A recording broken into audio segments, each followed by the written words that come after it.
குறைந்தபட்சம் பார்த்தீங்கன்னா ஒரு பிஸ்னஸை பொறுத்தவரையிலும் 10லேருந்து 15 லட்ச ரூபா லாஸ் பண்ணுறாங்க. நிறைய பேர்த்த வந்து ஃபுட் பிஸ்னஸ் வேணாம், கிட்டத்தட்ட ஒரு 50லேருந்து 100 கோடி ரூபா வரைக்கும் சேவ் பண்ணியிருக்கீங்கன்னு சொன்னீங்க. அப்புறம் ஓப்பனாக நான் சொல்லிடுவோம், சரி இந்த பிஸ்னஸ்க்கு உங்களால் செட் பண்ண முடியாதா? ஒரு பிஸ்னஸை ஸ்கேல் பண்ணுறதுக்கு ஃப்ரான்ச்சைசி மாதிரியான பெஸ்ட் கான்செப்ட் வேறு எதுவுமே. லொக்கேஷன் எப்படி பார்க்குறதுன்னு சொல்லி கேட்டேன், அதுக்கான ஆன்சரும் வந்துருச்சு. ஹாய் கைஸ், இந்த பாட்காஸ்ட் வந்து ஒரு டிஃப்ரெண்ட்டான பாட்காஸ்ட். இது யாருக்கான பாட்காஸ்ட்னு பார்த்தீங்கன்னா, நீங்கள் உணவுத்துறையில் ஒரு தொழில் ஆரம்பிக்கணும், இல்லை நீங்கள் உணவுத்துறை சார்ந்து வேறு ஏதாச்சும் ஒரு பை ப்ராடக்டான பிஸ்னஸ் பண்ணணும்னு நினைக்கிறவங்களுக்கு இந்த ஒரு பாட்காஸ்ட் வந்து ஒரு ஐ ஓப்பனிங்காக இருக்கும்னு நான் சொல்லலாம். ஸோ நம்ம கூட இருக்கிறது யாருன்னு பார்த்தீங்கன்னா, தமிழ்நாட்டிலே டாப் ஃபுட் பிஸ்னஸ் கன்சல்டன்ட் இருக்காரு. ஸோ அவர் எனக்கு பர்சனலாக ரொம்ப வருஷமாக தெரியும்.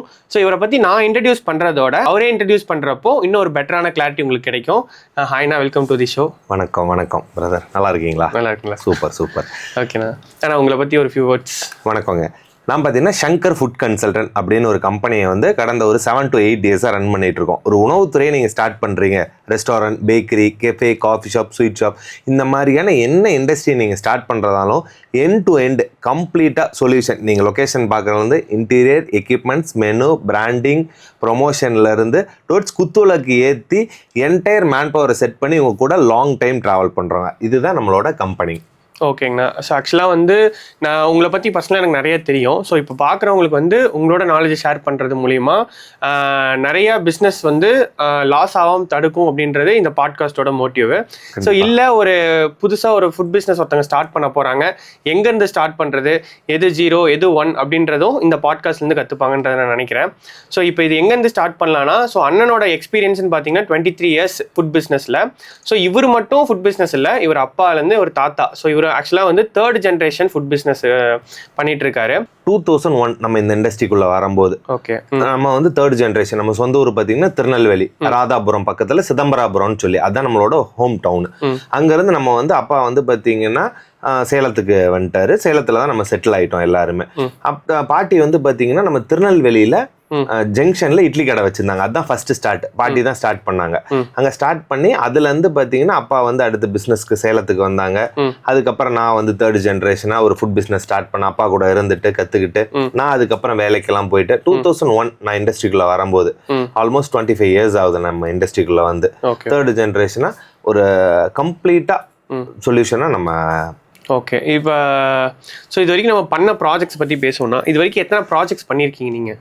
இது வரலும் பார்த்தீங்கன்னா நம்ம பார்த்தீங்கன்னா ஆல்மோஸ்ட் வந்து ஒரு 45 ப்ராஜெக்ட்ஸ் பக்கம் பண்ணியிருக்கிறோம். Okay, live project. ஆமாம், லைவ் ப்ராஜெக்ட் பண்ணி ஃபுல் என்டையர் ப்ராஜெக்ட் 7 to 8 yearsல கம்ப்ளீட்டாக ஒரு 40 to 45 ப்ராஜெக்ட்ஸ் கம்ப்ளீட் பண்ணி முடிச்சிருக்கிறோம். இப்போ வந்து கரண்டாக ஒரு 3 ப்ராஜெக்ட்ஸ் நமக்கு லைவ்ல போயிட்டு இருக்கு, ஒர்க் போயிட்டு இருக்கு. சூப்பர் சூப்பர்ண்ணா. இதை தாண்டி நீங்கள் 1-on-1 கன்சல்டேஷன் எடுக்கிறேன்றீங்க. ஸோ இந்த 1-on-1 கன்சல்டேஷன் இந்த 7 to 8 yearsல எத்தனை கன்சல்டேஷன் நீங்கள் எடுத்துருப்பீங்க? இப்போ 1-to-1 கன்சல்டேஷன் பார்த்தீங்கன்னா ஆல்மோஸ்ட் 2800 to 3000 கிளைண்ட் வரலும் நம்ம 1-on-1 கன்சல்டேஷன் நம்ம பண்ணியிருக்கிறோம். நீங்க எப்படி உணவுத்துறை ஆரம்பிக்கணும், என்ன மாதிரி வந்து அதில் ஸ்ட்ரகிளிங்ஸ் இருக்கும் அப்படின்றது எல்லா விதமான விஷயங்களையும் அவங்க கூட நம்ம ஷேர் பண்றோம். ஒரு 1 day உள்ள வந்தாங்க அப்படின்னா ஒன்று நம்ம அவங்க லொக்கேஷனுக்கு போயிடும். லொக்கேஷனுக்கு போய் ஒரு அப்பாயின்மெண்ட்டை ஃபிக்ஸ் பண்ணி 1 day முழுசும் அவங்களோட ரிசர்ச் பண்ணி, இப்போ ஒரு உணவுத்துறை ஆரம்பிக்கிறாங்க அப்படின்னு வராங்க அப்படின்னா ஃபர்ஸ்ட் லொக்கேஷன் பார்க்கறதுலேருந்து அங்கே என்ன மெனு பண்ணலாம், அங்கே எப்படி பிளான் பண்ணலாம், அதுக்கான எவ்வளோ மேன் பவர் வேணும், அதுக்கான உள்ள இன்ஃப்ராஸ்ட்ரக்சர் எப்படி இருக்கணும், இன்டீரியர் எப்படி இருக்கணும், இந்த மாதிரியான எல்லா விஷயத்தையும் இந்த 1 dayல நம்ம கம்ப்ளீட்டா டிஸ்கஷன் பண்ணி முடிக்கிறோம். அவங்க கூட டிஸ்கஷன் பண்ணிட்டு அதுக்கப்புறம் அவங்க கூட சரி இது உங்களுக்கு செட் ஆகுமா ஆவாதா அப்படின்றத பார்த்துக்கிட்டு அதுக்கப்புறம் நான் அவங்கள்ட்ட ப்ராஜெக்ட்ஸை நம்ம சைன் பண்ணி அதுலேருந்து நம்ம கொலாப் பண்ணி அவங்க கூட ஒர்க் பண்ணுறோம். ஓகே, ஸோ ஆக்சுவலாக இது எதுக்கு கேட்குறேன் அப்படின்னா, ஸோ உங்களோட எக்ஸ்பீரியன்ஸு பார்க்குறவங்களுக்கு தெரிஞ்சிருக்கணும். ஜஸ்ட்டு வந்து நம்ம ஒருத்தங்களை கூப்பிட்டு வந்து நம்ம சொல்கிறதோட அவங்களோட எக்ஸ்பீரியன்ஸ் இந்த அளவுக்கு இருக்குன்னு சொல்கிறப்போ உங்களோட மெசேஜ் இன்னும் பார்க்குறவங்களுக்கு ஸ்ட்ராங்காக போய் இம்பாக்ட்ஃபுல்லாக இருக்கும். இன்னொரு விஷயம் நம்ம அடிக்கடி பேசிகிட்டு இருக்கப்போ, இப்போ நம்ம என்ன அப்படின்னா 99% பார்த்தீங்கன்னா இதில் வந்து பார்த்தீங்கன்னா இந்த இண்டஸ்ட்ரியை பொறுத்தவரை 100%ல ஒரு 5% தான் சக்ஸஸ் ரேஷியோ இருக்குது. 95% வந்து மக்கள் வந்து ஃபெயிலியர் ஆயிடுறாங்க. ஏன்னா ஃபுட் பிஸ்னஸ் தோக்கிறது இல்லை, ஃபுட் பிஸ்னஸ் பண்ணுறவங்க தான் அதில் தோக்குறாங்க. ஏன் அப்படின்னா அது சரி பண்ணாத, அவங்களுக்கு ஒரு நாலேஜ் இல்லாத, அவங்களுக்கு ஒரு பேக் எண்ட்ல ஒரு கோச் இல்லாத, இப்ப தோனியா இருந்தாலுமே அவங்களுக்கு வந்து ஒரு கோச் இருக்கணும். அந்த மாதிரி ஒரு ஃபுட் பிஸ்னஸுக்கு யாருமே வந்து ஒரு எக்ஸ்பீரியன்ஸாவே இல்லை, எக்ஸ்பீரியன்ஸ் இல்லாம வந்துடுறாங்க. அதனாலதான் நிறைய தோக்குறாங்க. நல்ல எக்ஸ்பீரியன்ஸ் ஆனவங்க ஒரு 10 வருஷம் ஒரு 15 வருஷம் இதுல ஒரு அனுபவம் உள்ளவங்க இதுல தோக்குறது வந்து ரொம்ப ரொம்ப குறைவா இருக்குது. அப்ப நம்ம என்ன பண்றோம் அப்படின்னா, நம்ம அந்த கிளைண்ட்டை 1-to-1 கன்சல்டேஷன் கூப்பிட்டு, சரி இந்த மாதிரி நீங்க பண்ணக்கூடாது, இப்படிதான் நீங்க பண்ணணும், இந்த மாதிரி ஒவ்வொரு விஷயங்களையும் நம்ம அவங்களுக்கு எக்ஸ்பிளைன் பண்றோம். சரி இதுல வந்து பாத்தீங்கன்னா மேன் பவர்ல எவ்வளவு இஷ்யூ இருக்கு. நீங்க ஒரு வெஜ் ரெஸ்டாரண்ட் உதாரணத்துக்கு ஒரு வெஜ் ரெஸ்டாரண்ட் நீங்க ஸ்டார்ட் பண்றீங்க அப்படின்னா விடிய காலம் 4 மணிக்கு நீங்க எந்திரிக்கணும். ஆனா மாஸ்டர் வந்து உள்ள வர்றதுக்கு முன்னாடி நீங்க உள்ள வந்துடணும். அதுல இருந்து காலையில ப்ரொடக்ஷன் பண்றதுல இருந்து நாள் மாவாட்டி வைக்கணும். இப்ப நீங்க கடை திறக்குறீங்க அப்படின்னா வெஜ் ரெஸ்டாரண்ட்டுக்கு நாளே பாத்தீங்கன்னா தோசை மாவு இட்லி மாவுலாம் ஆட்டி வைக்கணும். அப்ப அதுக்குரிய மேன் பவர்ல இருந்து அது எல்லாமே அந்த ப்ராசஸிங் எல்லாமே நமக்கு தெரிஞ்சிருக்கணும். தெரிஞ்சு இவ்வளவு ஸ்ட்ரகிளிங் இருக்குதுங்க சார். பிரேக்ஃபாஸ்ட், லஞ்ச், டின்னர் 3 நேரம் உங்களுக்கு வந்து இந்த ரெஸ்டாரண்ட் ரன் பண்ணணும். இந்த 3 நேரம் ரெஸ்டாரண்ட் ரன் பண்ணும்போது 3 நேரம் ஒரு கல்யாணம் பண்ற மாதிரி. ஒரு கல்யாணத்துல எப்படி பந்தி பரிமாறுவோம் ஒரு அது மாதிரி வந்து 3 நேரம் நீங்க வந்து ஒரு பிசினஸ் ரன் பண்ணும் போது 3 நேரமும் கல்யாணம் பந்தி இவ்வளவு ஸ்ட்ரகிளிங் இருக்குது சார் அப்படின்னு நம்ம அவங்கள்ட்ட சொல்லி, இதெல்லாம் நீங்க தாங்குவீங்களா, இதுக்கெல்லாம் வந்து உங்களால முடியுமா, இந்த ரிஸ்க் எல்லாம் நீங்க எடுப்பீங்களா, ஒரு நல்லது கெட்டதுக்கு போக முடியாது, ஒரு கல்யாணம் காது குத்து ஒரு எந்த ஒரு காரியத்துக்குமே நம்ம போக முடியாத கம்ப்ளீட்டா இது வந்து நம்ம தியாகம் பண்ணணும். இந்த பிசினஸ்க்கு 100% இதுல தியாகம் பண்ணி நீங்க ஒர்க் பண்ணீங்கன்னா ஒரு 3 to 5 years நீங்க கன்சிஸ்டன்சியா ஒர்க் பண்ணீங்க அப்படின்னா 100%ல 200% இதுல சக்சஸ் ரேஷியோ மட்டும்தான் இருக்கும். அதை நம்ம அவங்கள்ட்ட சொல்றோம். சொல்லிட்டு சரி இந்த பிசினஸ்க்கு நீங்க செட் ஆக மாட்டீங்க, ஒரு சில பேர்லாம் இருப்பாங்க அப்புறம் ஓப்பனா சொல்லிடுவோம், சரி இந்த பிசினஸ்க்கு உங்களால செட் பண்ண முடியாது அப்படின்னு சொல்லி நிறைய பேர் ஒரு ஆல்மோஸ்ட் ஒரு 90% பீப்புள் நான் நோ தான் சொல்லியிருக்கிறேன். சரி நீங்க பண்ணாதீங்க சார், பண்ணீங்கன்னா மாட்டிக்குவீங்க அப்படின்னு சொல்லி ஒரு ஆள் குறைந்தபட்சம் பார்த்தீங்கன்னா ஒரு பிஸ்னஸை பொறுத்தவரையிலும் 10 to 15 லட்ச ரூபா லாஸ் பண்றாங்க. ஒரு ஃபுட் பிஸ்னஸ்குள்ள வராங்க. மினிமம் நீங்க சின்னதா ஸ்டார்ட் பண்ணா கூட ஒரு 4 to 5 lakhs rupees லாஸ் ஆயிருது. அப்ப நம்ம என்ன பண்றோம் அப்படின்னா அந்த லாஸை தான் நம்ம தடுக்கிறோம். நம்ம கம்பெனியோட வேலையே என்ன அப்படின்னா லாஸை தடுக்கிறது தான். நீங்க எவ்வளவு சம்பாதிக்கின்றது முக்கியம் இல்லை, எவ்வளவு நீங்க மிச்சம் பண்ணீங்கன்றது தான் முக்கியம், ரொம்ப ரொம்ப முக்கியம். அதனால நான் கிளைண்ட் கிட்ட சொல்றது, சரி நீங்க உள்ள வரீங்க அப்படின்னா நீங்க இந்த கிரைட்டீரியாலாம் இருந்தீங்கன்னா நீங்க இந்த பிசினஸ்க்குள்ள வாங்க, அப்படி இல்லை அப்படின்னா இந்த பிசினஸ்க்குள்ளேயே வராதிங்க அப்படின்னு சொல்லிடுறோம். அதனால பாத்தீங்கன்னா நான் எவ்வளோ கிளைண்ட்டை நம்ம மிச்சம் பண்ணிருக்கோம். அவங்க பணத்தெல்லாம் நம்ம சேவ் பண்றோம்ல. ஆல்மோஸ்ட் பாத்தீங்கன்னா ஒரு கிளைண்ட் மினிமம் 10 லட்ச ரூபா அவங்கள்ட்ட நம்ம சேவ் பண்றோம். பண்ணாதீங்கன்னு சொன்னா கூட நான் இது வரலும் பாத்தீங்கன்னா ஆல்மோஸ்ட் ஒரு 2500 கிளைண்ட்டுக்கு மேல சொல்லியிருக்கிறேன். நோ மட்டும் இல்ல 1-to-1 கன்சல்டேஷன் வருவாங்க, ஃப்ரீயா நிறைய பேர் அட்வைஸ் கேட்பாங்க, போன்ல கேட்பாங்க, நான் ஜூம் கால்ல கேட்பாங்க, எதா இருந்தாலும் சரி நம்ம எல்லா விஷயத்துக்குமே கிளைண்ட் கிட்ட ஓப்பனா சொல்லிடுவோம். சரி நீங்க பண்ணாதீங்க சார், இதெல்லாம் நீங்க இருந்தீங்கன்னா நீங்க பண்ணுங்க. அந்த பயத்திலேயே நிறைய பேர் பாத்தீங்கன்னா பண்ண மாட்டாங்க. இதெல்லாம் தாண்டி ஒரு பேஷன், ஒரு லவ், இந்த பிசினஸ்ல ஜெயிச்சே ஆகணும் அப்படின்னு நினைக்கிறவங்க மட்டும்தான் உள்ள வராங்க அப்படின்னா 200% அவங்க சக்சஸ் ஆவாங்க. இதுதான் நம்ம சொல்ற அந்த விஷயம்.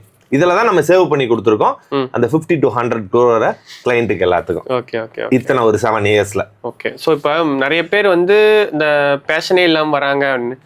ஸோ இப்போ மணி மேக் பண்றது ஃபுட் பிஸ்னஸ் பொறுத்த வரைக்கும் ஈஸியா இல்லை கஷ்டமான? மணி மேக் பண்றதுன்றது பார்த்தீங்கன்னா இந்த ஃபுட் பிஸ்னஸ்க்குள்ள வர்றவங்க முதல்ல எதை தெரிஞ்சுக்கணும் அப்படின்னா, இந்த ஃபுட் பிஸ்னஸ் அப்படின்றது ஒரு சர்வீஸ் ஓரியன்ட் பிசினஸ் தான். இதுல வந்து நம்ம வந்து பணம் சம்பாதிக்கணும், எல்லா பிசினஸுமே பிசினஸ் மேனுமே பணம் சம்பாதிக்க தான் போறாங்க, இல்லைன்னு நம்ம சொல்றது இல்லை. பட் இவங்க என்ன நினைக்கிறாங்க அப்படின்னா உணவுத்துறையை பொறுத்தவரையிலும் வர்றதெல்லாம் நமக்கு அப்படின்னு நினைச்சுக்கிறாங்க. பிஸ்னஸ் கடையை திறந்த உடனே எல்லா காசுமே நமக்கு. இப்போ ஒரு இட்லி ஒரு தோசை வந்து 100 ரூபாய்க்கு நம்ம சேல் பண்றோம்னா 50% ப்ராஃபிட். 50 ரூபா தான் மாவு, என்ன ஒரு 10 ரூபா தானே, திட்டிலோண்டு ஒரு 1.5 கரண்டி மாவு எடுத்து ஊத்துனா அந்த மாவு தோசை ஆயிருது அப்படின்னு நினைச்சுக்கிட்டு நிறைய பேர் தப்பான கால்குலேஷன் வராங்க. நிறைய பேர் ஐ மீன் 90% பீப்புள், 10% பீப்புள் கிளாரிட்டியோட வராங்க. அப்ப வந்து பாத்தீங்கன்னா இந்த ப்ராப்ளம அவங்களால ஹேண்டில் பண்ண முடியல. இப்ப இதுல வந்து பிசினஸ்ல பாத்தீங்கன்னா ப்ராஃபிட் ரேஷியோ அப்படின்றது ரொம்ப நல்லா இருக்குது. ஃபுட் பிசினஸ் பொறுத்தவரை செம்ம சூப்பரான ப்ராஃபிட் ரேஷியோ தான். பட் ஆனா எங்க இவங்க மாட்டிக்கிறாங்க அப்படின்னா எல்லாமே சிஸ்டமேட்டிக் இல்லாம கன்சிஸ்டன்சியா சிஸ்டமேட்டிக்கா உள்ள ப்ராப்பரா செட் பண்ணாங்க அப்படின்னா தாராளமா நல்ல ப்ராஃபிட் பண்ண முடியும். இது ஒரு ப்ராஃபிட்டபிளான பிசினஸ் தான். பட் நிறைய பேர் வந்து இதுல சர்வீஸ் ஓரியன்டா நல்லா பண்ணாங்க அப்படின்னா அடுத்த லெவலுக்கு சூப்பரா போலாம். நல்ல நீங்க விருந்தோம்பல் தான். நீங்க வர்றவங்கள சிரிச்சுக்கிட்டு sir thank you sir, thank you so much, வாங்க என்ன சாப்பிட்றீங்க, நம்ம வந்து ஒரு அப்பா அம்மாவை எப்படி கவனிக்கிறோமோ, ஒரு அண்ணன் தம்பி எப்படி கவனிக்கிறோம், ஒரு ஃபேமிலி எப்படி கவனிக்கிறோமோ அந்த மாதிரி நீங்க கஸ்டமரை கவனிச்சிங்கன்னா 200% நீங்க இந்த பிசினஸ்ல சக்சஸ்ஃபுல்லா ப்ராஃபிட்டபிளா நீங்க ரன் பண்ணலாம் இந்த பிசினஸ். ஓகே. சர்வீஸ் ரொம்ப ரொம்ப முக்கியம். ஓகே. அதை பண்ணீங்கனாலே நீங்க போதும். ஃபுட்ல முன்ன பின்ன கண்டிப்பா மிஸ்டேக்ஸ் வரதான் செய்யும். இப்போ நீங்க ஒரு ரெஸ்டாரண்ட் வச்சிருக்கிறீங்க அப்படின்னா ஏதோ ஒரு இடத்துல ஏதோ ஒரு நாளைக்கு மாஸ்டருக்கு ஏதோ ஒரு டென்ஷன் இருக்கும், ஏதோ ஒரு சின்ன ஏதோ ஒரு 10% to 20% வந்து பாத்தீங்கன்னா உங்களுக்கு வந்து எரர் இருக்கும். பட் சர்வீஸ் சூப்பரா நீங்க பண்ணிட்டீங்க அப்படின்னா இந்த ப்ராப்ளம் எதுவுமே இருக்காது. அது நம்ம கடைடா, நம்ம அண்ணன் கடைக்கு போலாம்டா, நம்ம அக்கா கடைக்கு போலாம்டா அப்படின்னு நிறைய பேர் வருவாங்க. இப்போ ஒரு காலேஜுக்கு நீங்க கடை வச்சிருக்கீங்கன்னா வாங்க அந்த அக்கா கடைக்கு போலாம்டா அப்படின்னு ரெகுலரா என்ன 3-4 இயர்ஸ் அங்க படிப்பாங்க. அந்த அக்கா கடையில போய் சாப்பிடலாம்டா, இல்ல அந்த அண்ணன் கடையில சூப்பரா இருக்கும்டா. ஏன்னா அவன் கவனிப்பு தான். பாக்கன்னு சாப்பிட்டீங்களா, என்ன சாப்பிடுறீங்க, இன்னைக்கு தோசை சாப்பிடுறீங்களா, இப்படி உடம்புலாம் நல்லா இருக்கா, நேற்று உங்களுக்கு சளியா இருந்துச்சு, சூப் ஏதாவது இன்னைக்கு நம்ம கொடுக்கலாமா அப்படின்னு கேட்பாங்க. அந்த மாதிரி வந்து சர்வீஸ் ஓரியன்டா நீங்க பண்ண கஸ்டமர் வந்து ரீட்டைன் ஆகிட்டே இருப்பாங்க. ஆகிட்டே இருக்க உங்களுக்கான பிசினஸ் மார்ஜின் ரேஷியோ ரொம்ப நல்லாவே இருக்கும். ஓகே. அதுக்கப்புறம் இன்னொரு ரொம்ப நாளாக நான் உங்ககிட்ட கேட்கணும்னு நினச்ச டவுட் இங்கே கேட்குறேன்.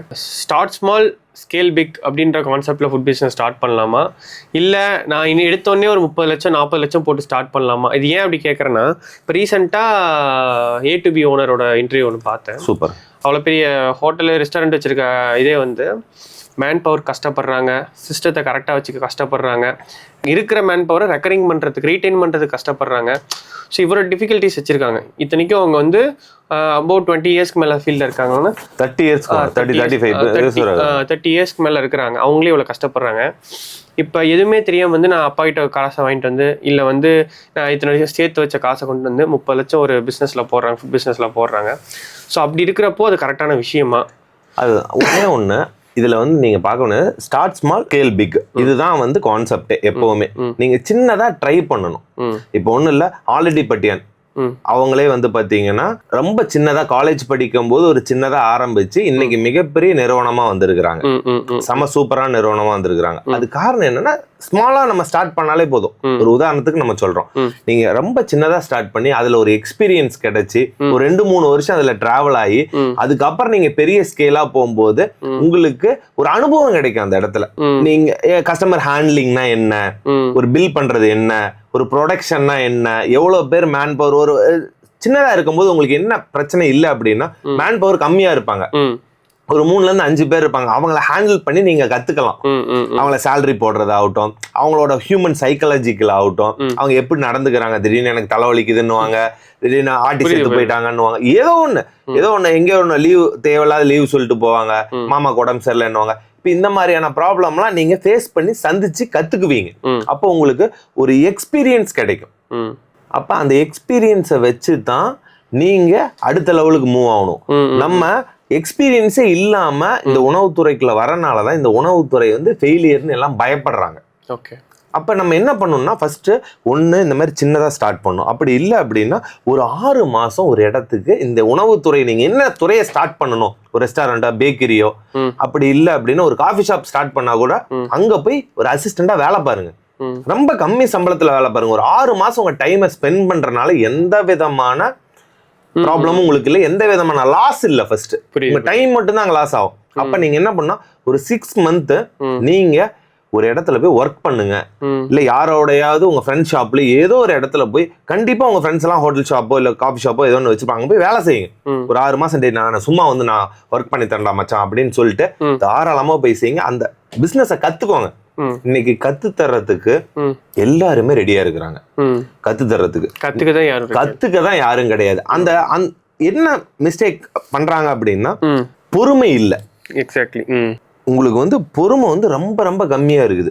உள்ள வந்தோடனே ப்ராஃபிட் பண்ணணும், உள்ள வந்தோடனே லாபம் எடுக்கணும் அப்படின்னு நினைக்கிறதா மிகப்பெரிய தப்பே.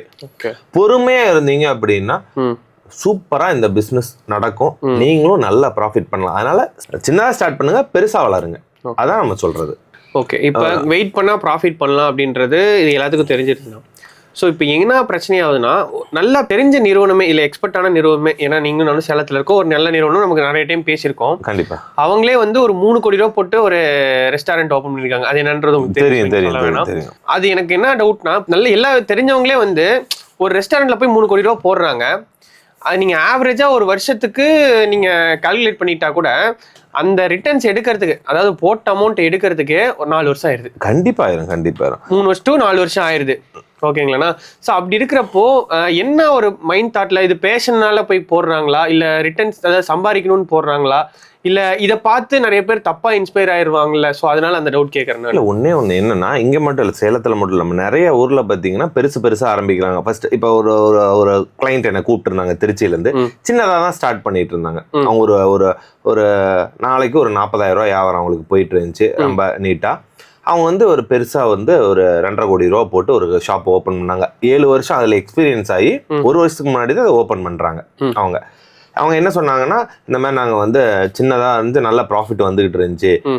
எங்களுக்கு பார்த்தீங்கன்னா பார்க்கிங் பிரச்சனை இருந்துச்சு, நிறைய பார்த்தீங்கன்னா கிளைண்ட்டை ஹேண்டில் பண்ண முடியல அப்படின்னு. அந்த சின்ன ஸ்கேலில் இருக்கும்போது நீங்கள் ஒரு ஒரு செட்டப் இருக்கும் உங்கள்கிட்ட. ஒரு 7 வருஷம் அதில் ரன் பண்ணிட்டு இருக்கிறாங்க.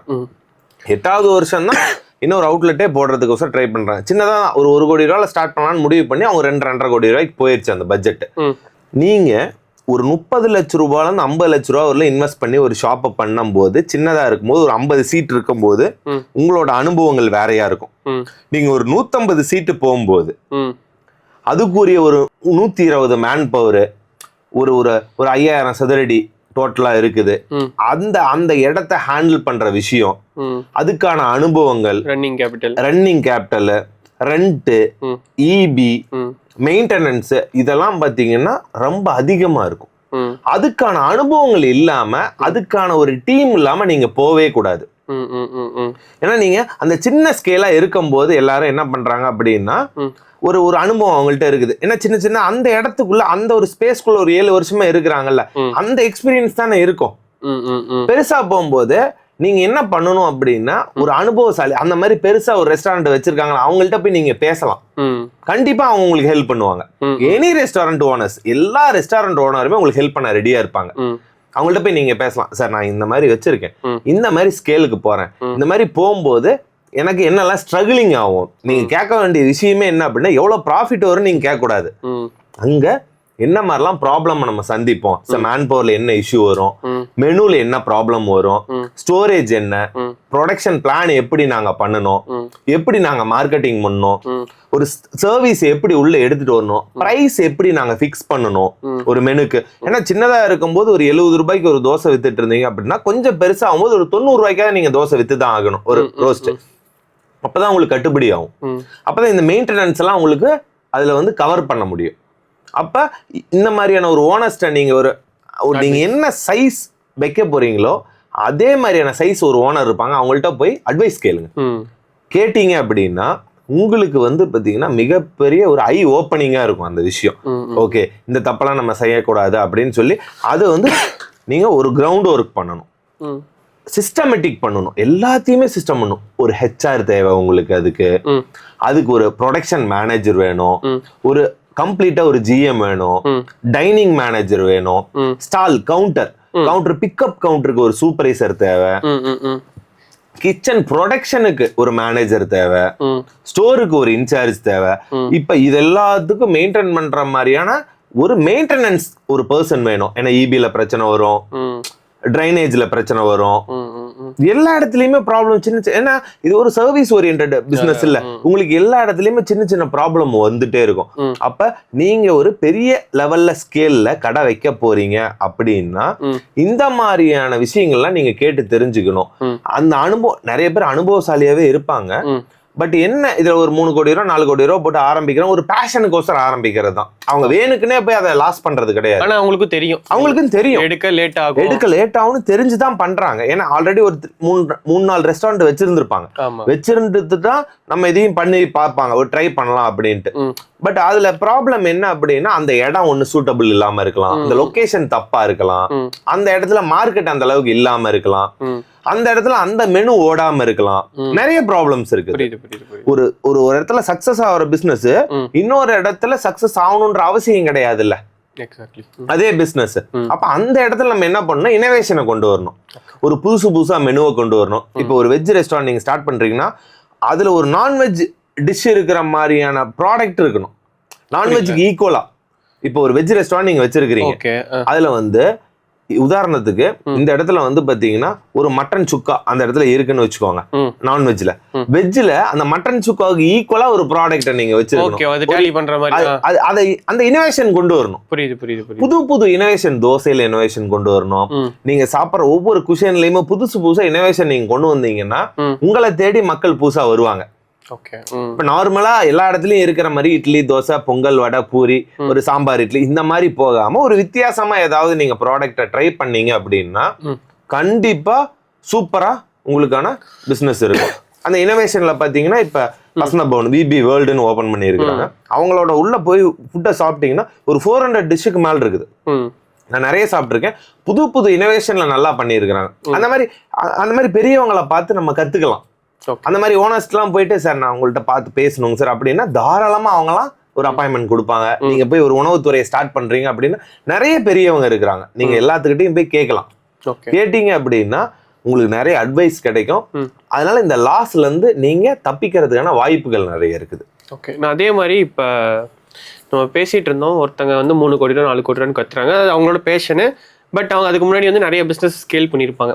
இப்போ லைவ் எக்ஸாம்பிள், இப்போ என்னோட தாத்தா ஒருத்தர் இருக்காரு. ஸோ அவருமே 2 ரெஸ்டாரண்ட் வச்சிருக்காரு. 2 ரெஸ்டாரண்ட்னா கடை ஹோட்டல் கடை ஒரு திருவண்ணாமலையில் ஹோட்டல் கடை வச்சிருக்காங்க. சூப்பர்.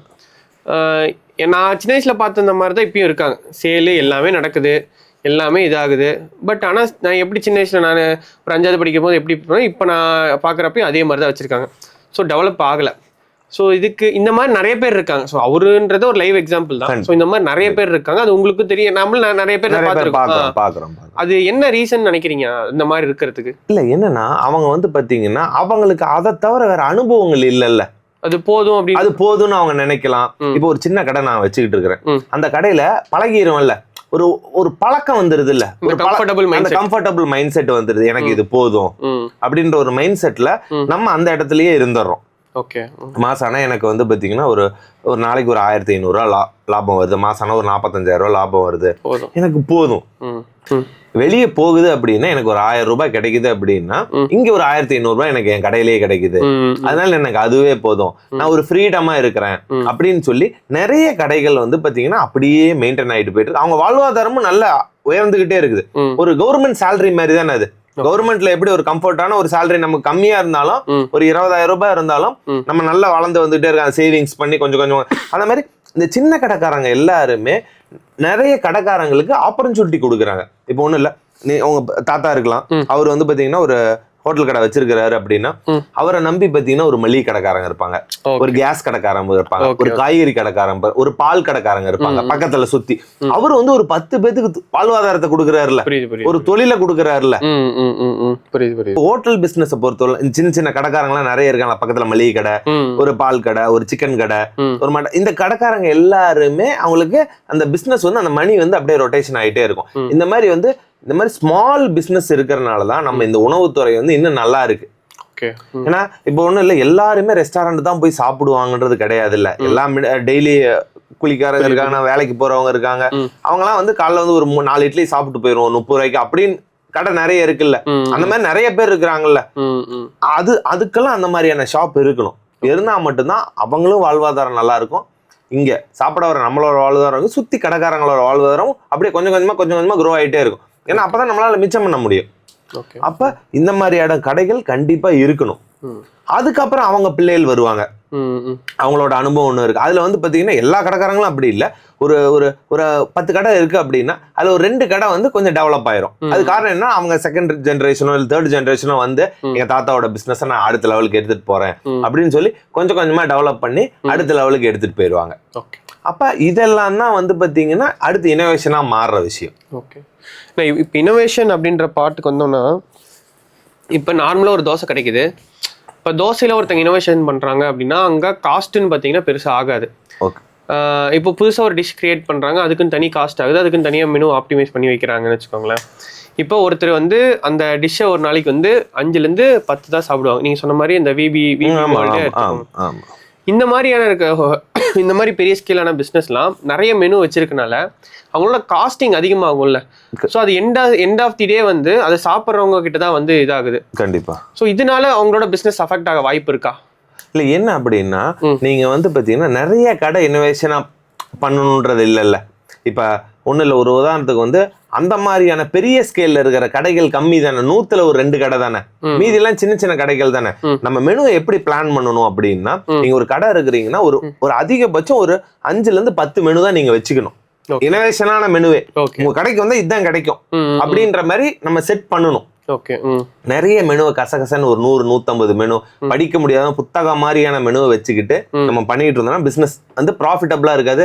நம்ம இல்லாம ரா மெட்டீரியல் பர்ச்சேஸ் பண்றதுல இருந்து ஸ்டோரேஜ்ல இருந்து இதுல நிறைய ப்ராப்ளம் இருக்குது. அதனால மெனுவை வந்து ரொம்ப கம்மியா வச்சுக்கணும். நம்ம மெனுவை கம்மியா வச்சு அந்த மெனுல இனோவேஷன் பண்ணிக்கலாம். இப்போ ஒரு 5 மெனு இருக்குன்னா அதுல நீங்க இனோவேஷனான ப்ராடக்ட்டை கொடுக்கலாம்ல, அதுல உங்களுக்கு காஸ்டிங் ஒன்றும் பெருசா அஃபெக்ட் ஆகாது இல்ல. அப்ப அந்த மாதிரியான ஒரு 5ல இருந்து ஒரு 10 மெனுவை நீங்க வந்து எங்கள்கிட்ட வந்து இந்த வீக் வந்து இந்த மெனு, அடுத்த வீக் வந்து இந்த மெனு அப்படின்னு கொடுத்தீங்க அப்படின்னா மக்களும் மாறி மாறி வருவாங்களா நம்மள்ட்ட. ஒரு ஒரு ஒரு 5 மெனு வந்து ஒரு ஃபிக்ஸ்டு மெனு. இப்ப இட்லி, கல் தோசை, இந்த மாதிரியான பொங்கல், பூரி, இதெல்லாம் ஒரு ஃபிக்ஸ்டு மெனுவா வச்சுக்கிட்டு அந்த வந்து இனோவேஷனான மெனுவா ஒரு மாவுல வந்து பாத்தீங்கன்னா ஏதாவது ஹெல்த்தியான மிக்ஸ்அப் பண்ணி ஒரு இட்லி ஆகட்டும், ஒரு தோசை ஆகட்டும், ஒரு ஹெல்த்தி ப்ராடக்ட், ஒரு ஆர்கானிக்கா இல்ல பாத்தீங்கன்னா நம்ம ஒரு சிறுதானியங்களை போட்டு இந்த மாதிரியான விஷயங்களை பண்ணி ஒரு இனோவேஷன் பண்ணலாம். கீரை வகைகளை அதுல நம்ம ஆட் பண்ணலாம். அந்த மாதிரி நிறைய இந்த மாதிரியான சின்ன சின்ன இனோவேஷனை பிளான் பண்ணி நம்ம பண்ணோம் அப்படின்னா அந்த மெனுக்கான பிரைசிங் வந்து ரொம்ப நல்லா இருக்கும். அவங்களுக்கு ப்ராஃபிட்டும் வரும். உங்களுக்கு எந்த விதமான ஸ்ட்ரகிளிங்கும் அந்த இடத்துல வராது. நிறைய பெரிய ஸ்கேல்ல தான் பண்ணணுன்றது இல்லை, சின்ன ஸ்கேல்லையும் நீங்க பண்ணலான்றோம். ஓகே. ஸோ இப்போ அடுத்து 2026க்கு வந்து பெருசாக இன்னும் ஒரு 2 மாதம் தான் இருக்குது. ஸோ 2026லேருந்து நிறையா ஃபுட் பிஸ்னஸ் ஓனர்ஸ்லாம் என்ன அவங்களோட எல்லா இன்டர்வியூஸ் நான் உங்ககிட்ட பேசணும்னு நிறைய இன்டர்வியூஸ் பார்த்தேன். ஸோ அவங்கெல்லாம் என்ன சொல்கிறாங்கன்னா, ஸோ அப்கமிங் இயர்ஸில் வந்து நிறைய செல்ஃப் சர்வீஸ் ப்ரொமோட் பண்ணுற மாதிரி தான் இருக்கணும். ஏன்னா இன்னைக்கு டேட்டில் வந்து மேன் பவர்ன்றது ரொம்ப டிமாண்டாக இருக்குது அப்படின்றது. ஏன்னா மேன் பவர் டிமாண்ட்றது நீங்கள் நிறைய டைம் சொல்லியிருக்கீங்க, பட் பெரிய லெவலில் அஃபெக்ட் பண்ணுற அளவுக்கு மேன் பவர் நீங்கள் டிமாண்டாக இருக்கு. கண்டிப்பாக. இப்போ எல்லாரும் நல்லா கேட்டுக்கோங்க இந்த விஷயத்த. மேன் பவர் வந்து ப்ரொடக்ஷனுக்கு வந்து ஒரு 10 பேர் தான் தேவை. இப்போ ஒன்றும் இல்லை, ஒரு உதாரணத்துக்கு 100 சீட் கெப்பாசிட்டி இருக்கிற ஒரு கடை இருக்கு அப்படின்னா அதுல ஒரு 40 ஸ்டாஃப் நம்ம வச்சிருக்கிறோம்னு வச்சுக்கோங்க. அதுல ப்ரொடக்ஷன் ஸ்டாஃப் அப்படின்றது 10 பேர் தான். மீதி 30 பேர் எதுல இருக்கிறாங்க அப்படின்னா service, cleaning, manager, billing, accounts, இந்த மாதிரியான டிபார்ட்மெண்ட்ல தான் நம்ம ஒரு 30-40 பேர் இருக்கிறாங்க.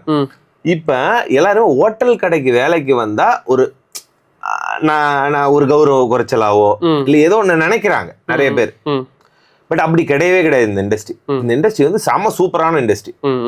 உலகம் இருக்கிறவர்களும் 3 நேரம் நம்ம சாப்பிட்டுட்டு தான் இருக்க போறோம். இந்த மேன் பவரை வச்சுதான் நம்ம இந்த ஷாப்ஸ் எல்லாமே ரன் ஆயிட்டு இருக்குது. அதனால ப்ரொடக்ஷனை மட்டும் நம்ம பிளான் பண்ணணுன்றது இல்லை. ப்ரொடக்ஷனுக்கு 10 பேர் தான் போதும். மீதி இந்த 30 பீப்புள் இருக்கிறாங்களே இவங்களை வந்து நம்ம எப்படி வந்து மாத்த போறோம், எப்படி இந்த மேன் பவர் நம்ம ரெக்யர்மெண்ட் பண்ண போறோம். அப்ப இப்ப செல்ஃப் சர்வீஸா போகும்போது இதுல என்னெல்லாம் மிச்சம் ஆகுதுன்னா இந்த ஒரு 20 பேர் மிச்சமாயிடுறாங்க. 40 பேர் இருக்கிற இடத்துல நீங்க 20 பேரை வச்சாலே போதுமான அளவு செல்ஃப் சர்வீஸ்ல. அது இல்லாம இன்னைக்கு வந்து பாத்தீங்கன்னா எல்லாரும் செல்ஃப் சர்வீஸ்க்கு அடாப்ட் ஆயிட்டே வராங்க. கொஞ்சம் கொஞ்சமா எடுத்து கொடுக்கறதாகட்டும், எடுத்து நாங்களே பில் பண்ணி நல்ல நீட்டா சாப்பிட்டுட்டு அவங்களே கொண்டு போய் பிளேட்ஸை வந்து அந்தந்த இடத்துல வச்சிடறாங்க. இன்னைக்கு அவங்க சாப்பிட்ட பிளேட்ஸை அவங்களே எடுத்து கொண்டு போய் அந்தந்த இடத்துல நீட்டா வச்சிடறாங்க. அந்த மாதிரி எல்லாமே இன்னைக்கு ரெடி ஆயிடுச்சு. ஏன்னா அடுத்து எல்லாமே படிச்சுட்டாங்கல்ல, படிச்சு நாகரிகமா எல்லாருமே வந்துட்டாங்க. நிறைய பேர் வந்து அதை ஃபாலோ பண்றதுனால அந்த டிசிப்ளின் எல்லாரும் இன்னைக்கு ஃபாலோ பண்றாங்க. நம்ம வீடு மாதிரி தானே, நம்ம வீட்டுல சாப்பிட்ட தட்டை கொண்டு போய் எடுத்து வைக்க போறோம்ன்ற மாதிரி இப்ப அவங்களே வாங்கி சாப்பிட்டுட்டு கொண்டு போய் அங்க வச்சுட்டு பில் பே பண்ணிட்டு போறாங்க. அப்ப என்ன ஆகும்னா நமக்கு இதுல ஃபுட் காஸ்ட்ல இருந்து எல்லாமே கம்மியாகும். பிரைசிங் கஸ்டமருக்கு பெனிஃபிட்டா இருக்கும். இப்போ ஒண்ணு இல்ல, ஒரு உதாரணத்துக்கு ஒரு 100 ரூபாய்க்கு ஒரு எக்ஸ்பென்ஸ் ஆகுது அப்படின்னா இந்த மாதிரி நான் கடைக்கு பண்ணீங்கன்னா ஒரு 70 ரூபா தான் எக்ஸ்பென்ஸ் ஆகும். உங்களுக்கு 30 ரூபா சேவ் ஆகும். ஏன்னா இந்த காஸ்டிங் எல்லாம் உங்களுக்கு கம்மியாயிருது இல்ல. அதே மாதிரி ஓனரும் என்ன பண்ணுவாங்கன்னா இந்த காஸ்டிங் எல்லாம் குறையுது அப்படின்னு சொல்லி நமக்கு அவங்க வந்து பிரைஸ் வந்து கம்மியா கொடுக்கறதுக்கான வாய்ப்புகள் நிறைய இருக்கு. அதனால மேன் பவரை பொறுத்தவரையிலும் பாத்தீங்கன்னா இந்த இண்டஸ்ட்ரியில கன்சிஸ்டன்சியான ட்ரைனிங் தேவைப்படுது. இப்ப நீங்க ஆளை வந்து எடுத்து ட்ரெயின் பண்ணிக்கிட்டே இருக்கணும். இப்ப நம்ம என்ன நினைக்கிறோம்னா எனக்கு வந்து நல்ல மாஸ்டர் தான் வேணும், நல்ல சர்வீஸ் பண்றவங்க, நல்ல பில் பண்றவங்க வேணும், எல்லாமே சூப்பரா வேணும் நீங்க நினைக்கிறீங்க. எப்படி எல்லாருமே சூப்பரான ஆள் கிடைக்கும்? அதனால நம்ம என்ன பண்ணணும்னா நம்ம எடுத்து ஒரு ட்ரைனிங் கொடுக்கணும். நமக்கு நம்ம சிஸ்டத்துக்கு ஏற்ற மாதிரி ட்ரெயின் பண்ணிக்கலாம். ஏன்னா அவங்க ஒரு இடத்துல வேலை பார்த்தபோது ஒரு சிஸ்டமா இருக்கும், நம்ம இடத்துல வந்து வேற சிஸ்டமா இருக்கும். நம்ம என்ன பண்ணணும் அப்படின்னா இந்த மேன் பவரை எடுத்து ட்ரைனிங் பண்ணணும். அப்படி ட்ரைனிங் உங்களால பண்ண முடியல அப்படின்னா ட்ரைனிங் பண்ற இடம் இருக்குது நிறைய. இப்ப நாங்களே வந்து ஒரு சிஸ்டர் கம்பெனியா இந்தியன் மாஸ்டர் அப்படின்னு சொல்லி நம்ம உருவாக்கி வச்சிருக்கோம். அது என்ன பண்றோம் அப்படின்னா கம்ப்ளீட் ட்ரைனிங் கொடுக்குறோம். இப்ப நீங்க ஒரு ஸ்டாஃப் ஹையர் பண்ணி எங்கள்கிட்ட கொடுக்குறீங்க, இல்லாட்டி நாங்களே ஹையர் பண்ணிக்கிறோம். அது ஒரு ஸ்டாஃப் ஹையரிங் கம்பெனி தான், மேன் பவர் ஹையரிங் கம்பெனி தான். எடுத்து கம்ப்ளீட் ட்ரைனிங் பண்ணி உங்கள்கிட்ட நாங்க பிளேஸ்மெண்ட் பண்றோம். அவங்கள வந்து எப்படி பில்லிங் பண்ணணும், எப்படி சர்வீஸ் பண்ணணும், எப்படி பேக்கிங் பண்ணணும், ஒரு மேனேஜருக்கான ரோல் என்ன, ஒரு ஸ்டோருக்கான ரோல் என்ன அப்படின்றது எல்லாத்தையுமே நாங்க இந்தியன் மாஸ்டர் கம்பெனில கம்ப்ளீட் மாஸ்டர் பண்றோம் எல்லாத்தையுமே. நீங்க எந்த இடத்துல இருந்தாலும் சரி, எந்த ஊர்ல இருந்தாலும் சரி, நீங்க வந்தீங்க அப்படின்னா டைரக்டா சேலத்துல தான் நம்ம ஆபீஸ் இருக்கு. ஆபீஸ் வந்தீங்க அப்படின்னா கம்ப்ளீட் ட்ரைனிங் நம்ம கொடுக்குறோம். அதே மாதிரி நீங்க ஒரு ஓனரா இருக்கிறீங்க, ஒரு ஹோட்டல் வச்சிருக்கிறீங்க அப்படின்னா உங்கள்கிட்ட மேன் பவருக்கான ட்ரைனிங் ஃபெசிலிட்டி எல்லாம் இல்ல, ட்ரெயின் பண்ணி எங்களுக்கு கொடுங்க சார்னா நீங்க எடுத்து எங்கள்கிட்ட கொடுத்தீங்க அப்படின்னா நாங்க ட்ரெயின் பண்ணி உங்கள்கிட்ட அனுப்பிச்சிருவோம். இந்த மாதிரியான ஃபெசிலிட்டி நம்ம பண்ணிட்டு இருக்கிறோம். அப்ப என்னன்னா இந்த இடத்துல என்ன ஆகுது அப்படின்னா மேன் பவருக்கான ப்ராப்ளமே கொஞ்சம் கொஞ்சமா சார்ட் அவுட் ஆயிட்டே வரும். அப்ப நம்ம என்ன பண்ணணும் அப்படின்னா ட்ரைனிங் கொடுக்கணும். ஒருத்தரை எடுத்து ஒரு வாரம் நம்ம ட்ரெயின் பண்ணோம். யாரா இருந்தாலும் சரி ட்ரைனிங் கொடுத்தீங்கன்னா தான் உங்களுக்கு தெரியும். அப்ப நம்ம இந்த ஒர்க்ஸ் எல்லாம் கன்சிஸ்டன்சியா பண்ணிக்கிட்டே வந்தீங்க அப்படின்னா உங்களுக்கு மேன் பவர் ப்ராப்ளமே எந்த இடத்துலயுமே வராது. அதே மாதிரி எப்பவுமே ஹையரிங் பண்ணிக்கிட்டே இருக்கணும். நீங்க எங்கள்கிட்ட ஆள்லாம் இருக்குது அப்படின்னு ஹையரிங் நிறுத்திடக்கூடாது. புரியுது. எவ்ரி 15 டேஸ்க்கு ஒன் டைம் உங்களோட ஷாப்ல ஒரு ஹையரிங் ப்ரோக்ராம் நடத்தணும். Manpower hiring program. நீங்க ஒரு ரெஸ்டாரண்ட் வச்சிருக்கீங்க, சின்னதாவோ பெருசாவோ, எனி ஃபுட் இண்டஸ்ட்ரி நீங்க வச்சிருங்க. 15 நாளைக்கு ஒரு டைம் நீங்க அங்க ஒரு கேம்பெயின் நடத்தணும், மேன் பவர் கேம்பெயின் நடத்தணும். அப்படி உங்களால நடத்த முடியல அப்படின்னா எங்களோட sister company Indian master company வந்து அந்த கேம்பெயினை நடத்தி தரும். எவ்ரி 15 நாளைக்கு ஒரு டைம் கேம்பெயின் வந்து ரன் ஆகிட்டே இருக்கும் உங்களுக்கு. அப்படி பண்ணீங்கன்னா மட்டும்தான் அந்த டேட்டாஸ் உங்கள்கிட்ட இருந்துட்டே இருக்கு. யாராவது போனா கூட டக்குன்னு ஒருத்தரை கூப்பிட்டு ஒரு 100 டேட்டா உங்கள்கிட்ட இருக்குன்னா யாராவது 2 பேராவது உங்களுக்கு டக்குன்னு இமீடியட்டா கிடைச்சிருவாங்கல்ல. அந்த ஃபாலோ அப்ஸ்க்கு உங்களுக்கு ஈஸியா இருக்கு. அதனால இந்த மாதிரி ஃபாலோ பண்ணீங்க அப்படின்னா உங்களுக்கான மேன் பவர்ல எந்த விதமான ப்ராப்ளம் இல்லாம நல்லா ரன் பண்ணலாம் உங்க பிராண்ட். ஓகே. இப்போ வந்து 2025 2026 என்டர் ஆக போறோம். நிறைய ஜென்சி கிட்ஸ் வராங்க. இப்போ ஒரு காலேஜ் முடிச்சுட்டு இல்லை காலேஜ் பண்ணிட்டு இருக்கப்ப சைட்லேயோ நான் வந்து ஒரு ஃபுட் பிஸ்னஸ் பண்ணணும், நான் ஃபுட் பிஸ்னஸ் ஆண்டர்ப்ரனர், இப்போ அதுக்குன்னு தனியாக க்ரைட்டீரியா, அதுக்குன்னு தனியாக செக்மெண்ட்டே வந்துச்சு. நான் ஒரு ஃபுட் பிஸ்னஸ் ஆண்டர்ப்ரனர் ஆகணும், நான் ஒரு நல்ல ஒரு கெஃபே ரன் பண்ணணும், நல்ல ஒரு ரெஸ்டாரண்ட் ஓனர் ஆகணும் அப்படின்னு நிறைய பேஷனேட்டாக இருக்கிறாங்க. ஸோ அவங்க ஸ்டார்ட் பண்ணணும்னா எங்கேருந்து ஸ்டார்ட் பண்ணலாம், அவங்களோட ட்ரிகர் பாயிண்ட் எங்கேருந்து வச்சுக்கலாம் அவங்க இப்போ உதாரணத்துக்கு எனக்கு என் ஃப்ரெண்டே ஒருத்தர் என்ன பண்ணுறாரு, கோயம்புத்தூரில் படிக்கிறான். தட்டோட செட்டு இங்கே ஃபேமஸ், சேலமில் தட்டோட செட்டு ஃபேமஸ்ஸு. கோயம்புத்தூரில் படிச்சுட்டே தட்டோட செட்டு போடுறான். 45 டேஸ் போட்டான். அவனோட ஓவரால் ப்ராஃபிட் வந்து பார்த்தீங்கன்னா 1,20,000 டர்ன் ஓவர் பண்ணான். ஒரு 45 நாளில் அவன் மட்டுமே ஒரு 60,000 கிட்ட வந்து ப்ராஃபிட் பார்த்துருக்கான். சூப்பர். ஓகேங்களா? ஸோ இப்போ அவனோட ட்ரிகர் பாயிண்ட் அதுன்ட்டு அவனால செல்ஃப் ரியலைஸ் பண்ணிட்டான். ஸோ இப்போ ஒருத்தவங்க புதுசாக ஸ்டார்ட் பண்ண போகிறாங்க அப்படின்னா எங்கேருந்து ட்ரிகர் பாயிண்ட், அவங்களோட ட்ரிகர் பாயிண்ட் எது வச்சுக்கலாம் அவங்க? இல்லை என்னன்னா அவங்களுக்கு உள்ளுக்குள்ள சொல்லும். நீங்க படிச்சுக்கிட்டு இருக்கும் போது நீங்க எந்த காலேஜ்ல நீங்க படிச்சுட்டு இருந்தாலும் நீங்க போய் சாப்பிடுவீங்க. எடுத்த உடனே நமக்கு என்ன தோணும் அப்படின்னா எல்லாருமே ஃபுட் பிசினஸ்க்குள்ள ஈஸியா வந்துடலாம். ஒரு ஆசை இருக்கும். டீ கடைக்கு போறோம், டீ கடை கூட்டமா இருக்கும், டீ கடை ஆரம்பிக்கலாமா? ஒரு பர்கர் ஷாப்புக்கு போறோம், அந்த பர்கர் கடை கூட்டமா இருக்கும், அதை ஆரம்பிக்கலாமா? இல்ல ஒரு வெஜ் ரெஸ்டாரண்ட்டுக்கு போறோம், ரெஸ்டாரண்ட் எல்லாம் கூட்டமா இருக்கு, அதை ஆரம்பிக்கலாம். ஏன்னா இது வந்து ஈஸியா கண்ணு முன்னாடி. ஏன்னா நீங்க வந்து எந்த விதமான அனுபவமும் இல்லாம நீங்க இந்த தொழில் ஆரம்பிச்சிடலாம் டக்குன்னு. ஒரு டீ கடை உடனே போட்டுடலாம்ல. ஆரம்பிக்க அனுபவம் தேவையில்ல, ஜெயிக்க தான் அனுபவம் வேணும். ஆரம்பிக்கிறதுக்கு எந்த விதமான அனுபவம் தேவை. ஒரு டீ கடை பணம் இருந்தா சரி, ஒரு டீ கடை நீங்க போட்டுடலாம், ஒரு ரெஸ்டாரண்ட் ஆரம்பிச்சிடலாம். ஆரம்பிச்சுட்டு அப்புறம் என்ன பண்றது? லாஸ்ட் தான். அப்ப நீங்க என்ன பண்ணணும்னா அந்த அனுபவத்தை கத்துக்கிட்டு தான் நீங்க போகணும். நீங்க உள்ள வரீங்க அப்படின்னா ஒரு மாசம் நீங்க காலேஜ் படிச்சுக்கிட்டே பார்ட் டைம் போங்க. உங்களுக்கு இதுல பேஷன் இருந்துச்சு அப்படின்னா ஒரு 3 hours 4 hours part time job போங்க. போனீங்கன்னா உங்க பேஷனுக்கான விஷயம் எல்லாமே கத்துக்குவீங்க. ஒரு ரெஸ்டாரண்ட் எப்படி ரன் ஆகுது, ஒரு காஃபி ஷாப் எப்படி ரன் ஆகுது அப்படின்றதான் தெரிஞ்சுக்குவீங்க. தெரிஞ்சுக்கிட்டு நீங்க உள்ள போகும்போது, இந்த இண்டஸ்ட்ரிக்குள்ள நீங்க வரும்போது கண்டிப்பா ஃபெயிலியர் ஆக மாட்டீங்க. ஒரு மினிமம் சக்சஸோடையாவது நீங்க போயிருவீங்க. ஒரு பிரேக் ஈவன் பண்ணிடுவீங்க. நீங்க போட்ட காசையாவது எடுத்துருவீங்க. அந்த டேலண்ட் உங்களுக்கு வந்துடும். இல்லாட்டி என்ன ஆகுனா ஹெவி லாஸ் ஆயிருவீங்க. அதனால சின்னதா நீங்க ஸ்டார்ட் பண்ணீங்கன்னா கூட ஒரு அனுபவத்தோட ஸ்டார்ட் பண்ணுங்க. ஒரு 2-3 மாசம் எங்கேயாவது ஒர்க் பண்ணுங்க. ஒர்க் பண்ணி அதுக்கப்புறமேட்டு நீங்க எனி இண்டஸ்ட்ரி ஸ்டார்ட் பண்ணுங்க. இதுதான் நான் சொல்ற இந்த விஷயம். நீங்க காலேஜ் படிச்சுட்டு உள்ள வர்றவங்களுக்கு ஒரு சின்ன ஈவெண்ட், உங்க காலேஜ்ல ஒரு ஈவெண்ட்லாம் நடந்துட்டு இருக்கு, அதெல்லாம் கலந்துக்கோங்க.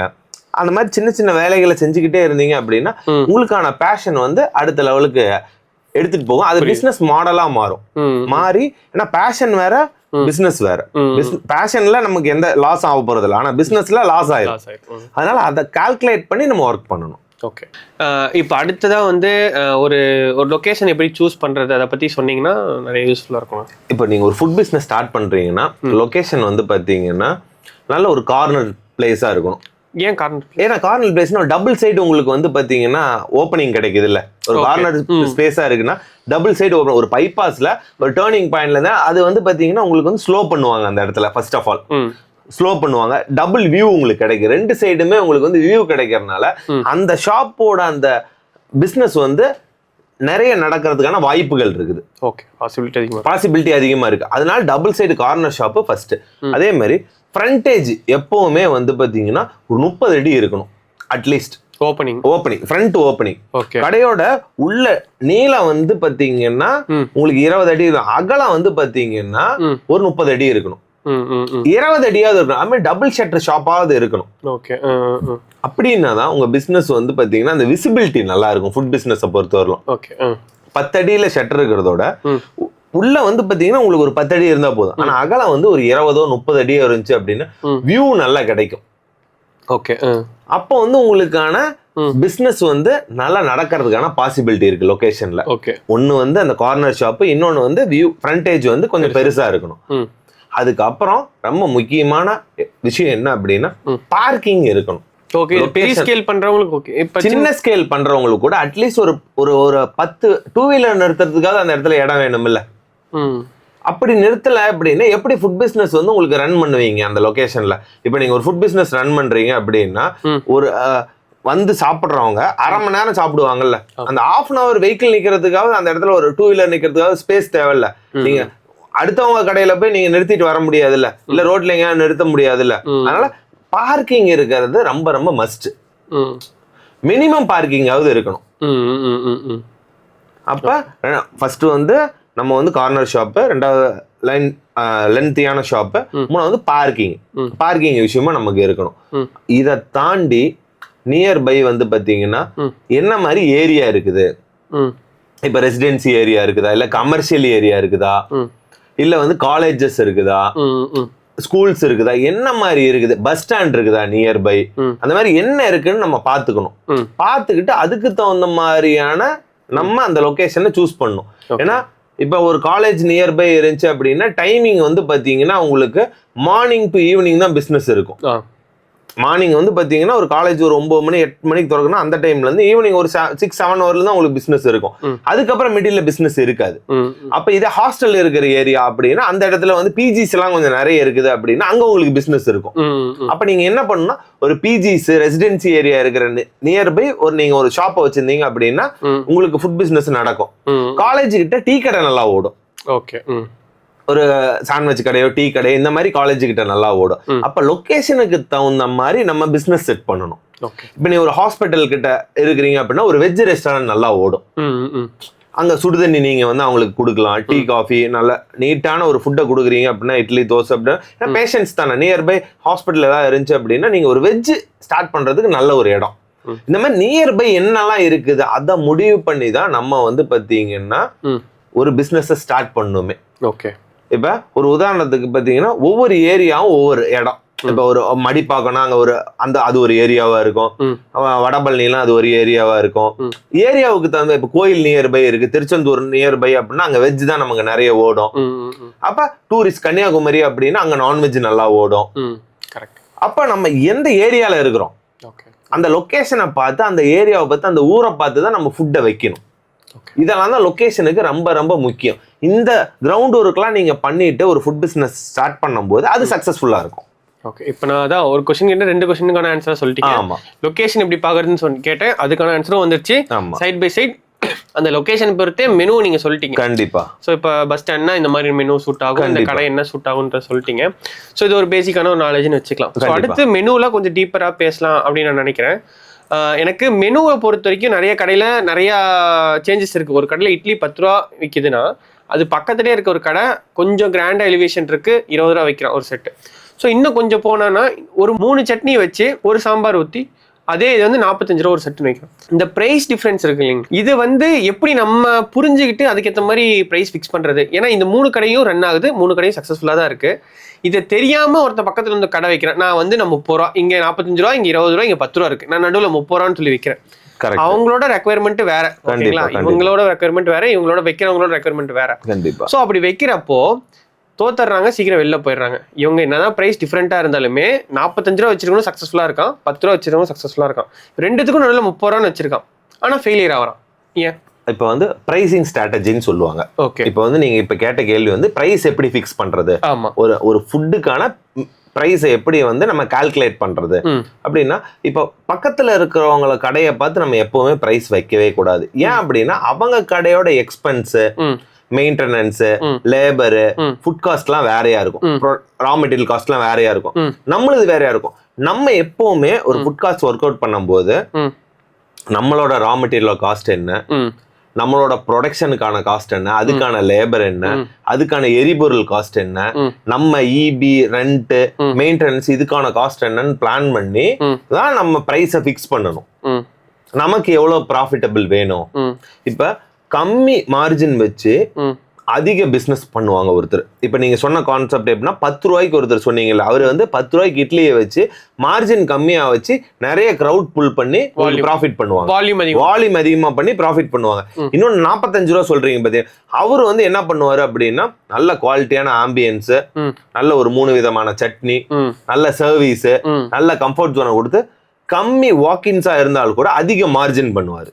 ஓகே, இப்ப இவங்க 2 பேருமே சக்சஸ் ஆயிருவாங்க. கரெக்டான பிளான், சக்சஸ் தாண்டி கரெக்டான ஸ்ட்ராட்டஜி அண்ட் பிளான், இவங்க 2 பேருமே சக்சஸ்ல இருக்காங்கன்னு நம்ம சொல்றோம். மூணாவது நடுவுல என்ன பண்றாருன்னா, ஒரு 30 ரூபாய்க்கு வந்து ஒரு இட்லி கடை போடுறாரு. அவரு என்ன பண்றாங்கன்னா, இந்த 2 கடையோட நம்ம மிடில்ல இருந்தா நம்ம கஸ்டமர் வந்துருவாங்கன்னு நினைக்கிறாங்க. ஆனா நீங்க என்ன ஆம்பியன்ஸ்ல இருக்கிறீங்க, நீங்க என்ன பிரைஸ் வைக்கிறீங்க, ஃபர்ஸ்ட் நீங்க என்ன ஆம்பியன்ஸ்ல இருக்கிறீங்க, ரெண்டாவது உங்களோட சர்வீஸ் என்ன, குவாலிட்டி, உங்களோட குவாலிட்டி என்ன, அதுக்கு என்ன பிரைஸ் என்ன, இதெல்லாம் நீங்க செக் பண்ணி தான் உங்கள்கிட்ட பிரைஸே வைக்கணும். உங்களோட பிரைஸே அப்பதான் நீங்க ஃபிக்ஸ் பண்ணணும். அப்படி இல்லைன்னா கஸ்டமருக்கு ஒரு குழப்பம் ஆயிரும்.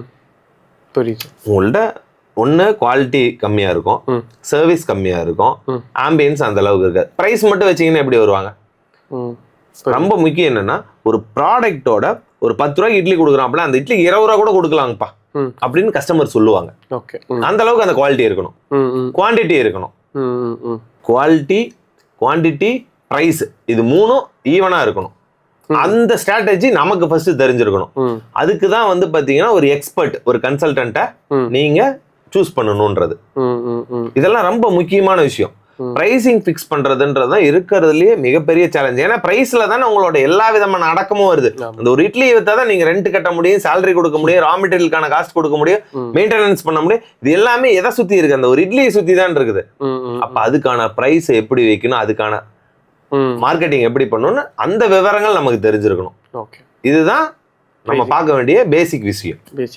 பேசிக்கா வந்து அவங்க இந்த பிரைஸ் வச்சிருக்காங்க, இவங்க இந்த பிரைஸ்லாம் இல்லை, நீங்க என்ன பிரைஸ் வச்சிருக்கீங்க, அதுக்கு நீங்கள் வர்த்தா அப்படின்றத நம்ம தெரிஞ்சுக்கணும். ஸோ அது எப்படி பர்ஃபெக்டாக பண்ணும் அப்படின்றத ஒரு எக்ஸ்பர்ட் கிட்ட போய் நம்ம கன்சல்டேஷன் எடுத்துக்கணும். ஓகேண்ணா, இப்போ ஃபியூச்சர் ஆஃப் ஃபுட் பிஸ்னஸ் அப்படின்றப்போ 2025 வந்து டிராஸ்டிக்காக அடி வாங்கினது ஃப்ரான்ச்சைசி. ஸோ உங்களுக்கு நல்லாவே தெரியும், இந்த ஃபீல்டில் தான் இருக்கீங்க. ஃப்ரான்ச்சைசி வந்து டிராஸ்டிக்காக அடி வாங்கிட்டே இருக்குது.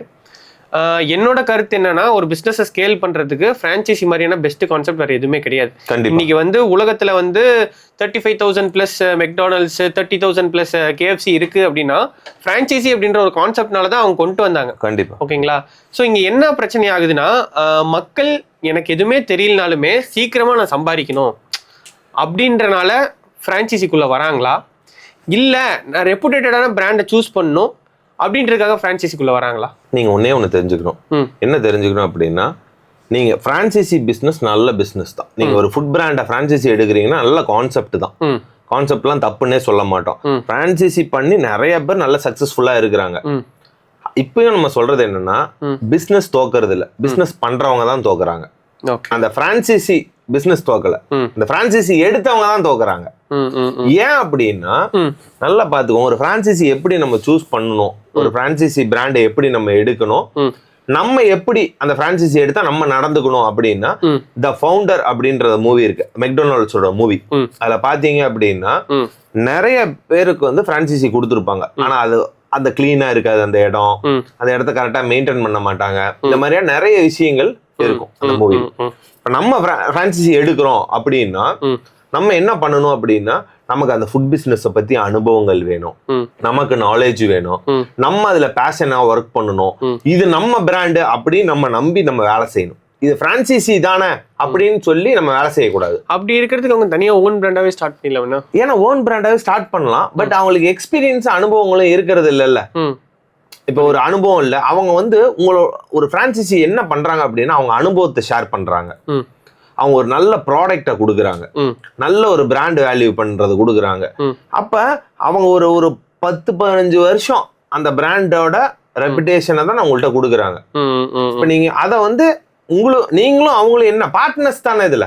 ஓகே, அந்த பிசினஸ்ல நீங்களும் சம்பாதிக்கிறீங்க, அவருக்கும் பிராண்ட் நேம் அவரும் சம்பாதிக்கிறாரு, ரெண்டு பேருமே வின் வின் சிச்சுவேஷன் தான். ஓகே, இப்போ எப்படி பிரான்சைசி நான் எடுக்கிறதுனா? பிரான்சைசி இப்போ ரெப்புடேட்டட்னா நமக்கு தெரியுது, இப்போ மெக்டானல்ட்ஸ், KFC அதெல்லாம் நீங்கள் இது பண்ணீங்கன்னா க்ரோர்ஸில் வந்து நீங்கள் இன்வெஸ்ட் பண்ணுற மாதிரி இருக்கும். அது கண்டிப்பாக நிறைய பேர் தள்ள முடியாது. இப்போ 3 லட்சத்துக்கு ஒரு டீ கடை, 5 லட்சத்துக்கு ஒரு டீ கடை, 10 லட்சத்துக்கு ஒரு ரெஸ்டாரண்ட், இந்த மாதிரி நிறைய கான்செப்ட் இப்போ வந்துருச்சு மார்க்கெட்டில்.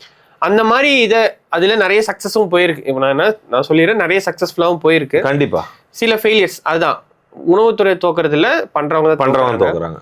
ஸோ அப்படி சூஸ் பண்ணுறதுலேயே வந்து மக்களுக்கு குழப்பம் இருக்கு.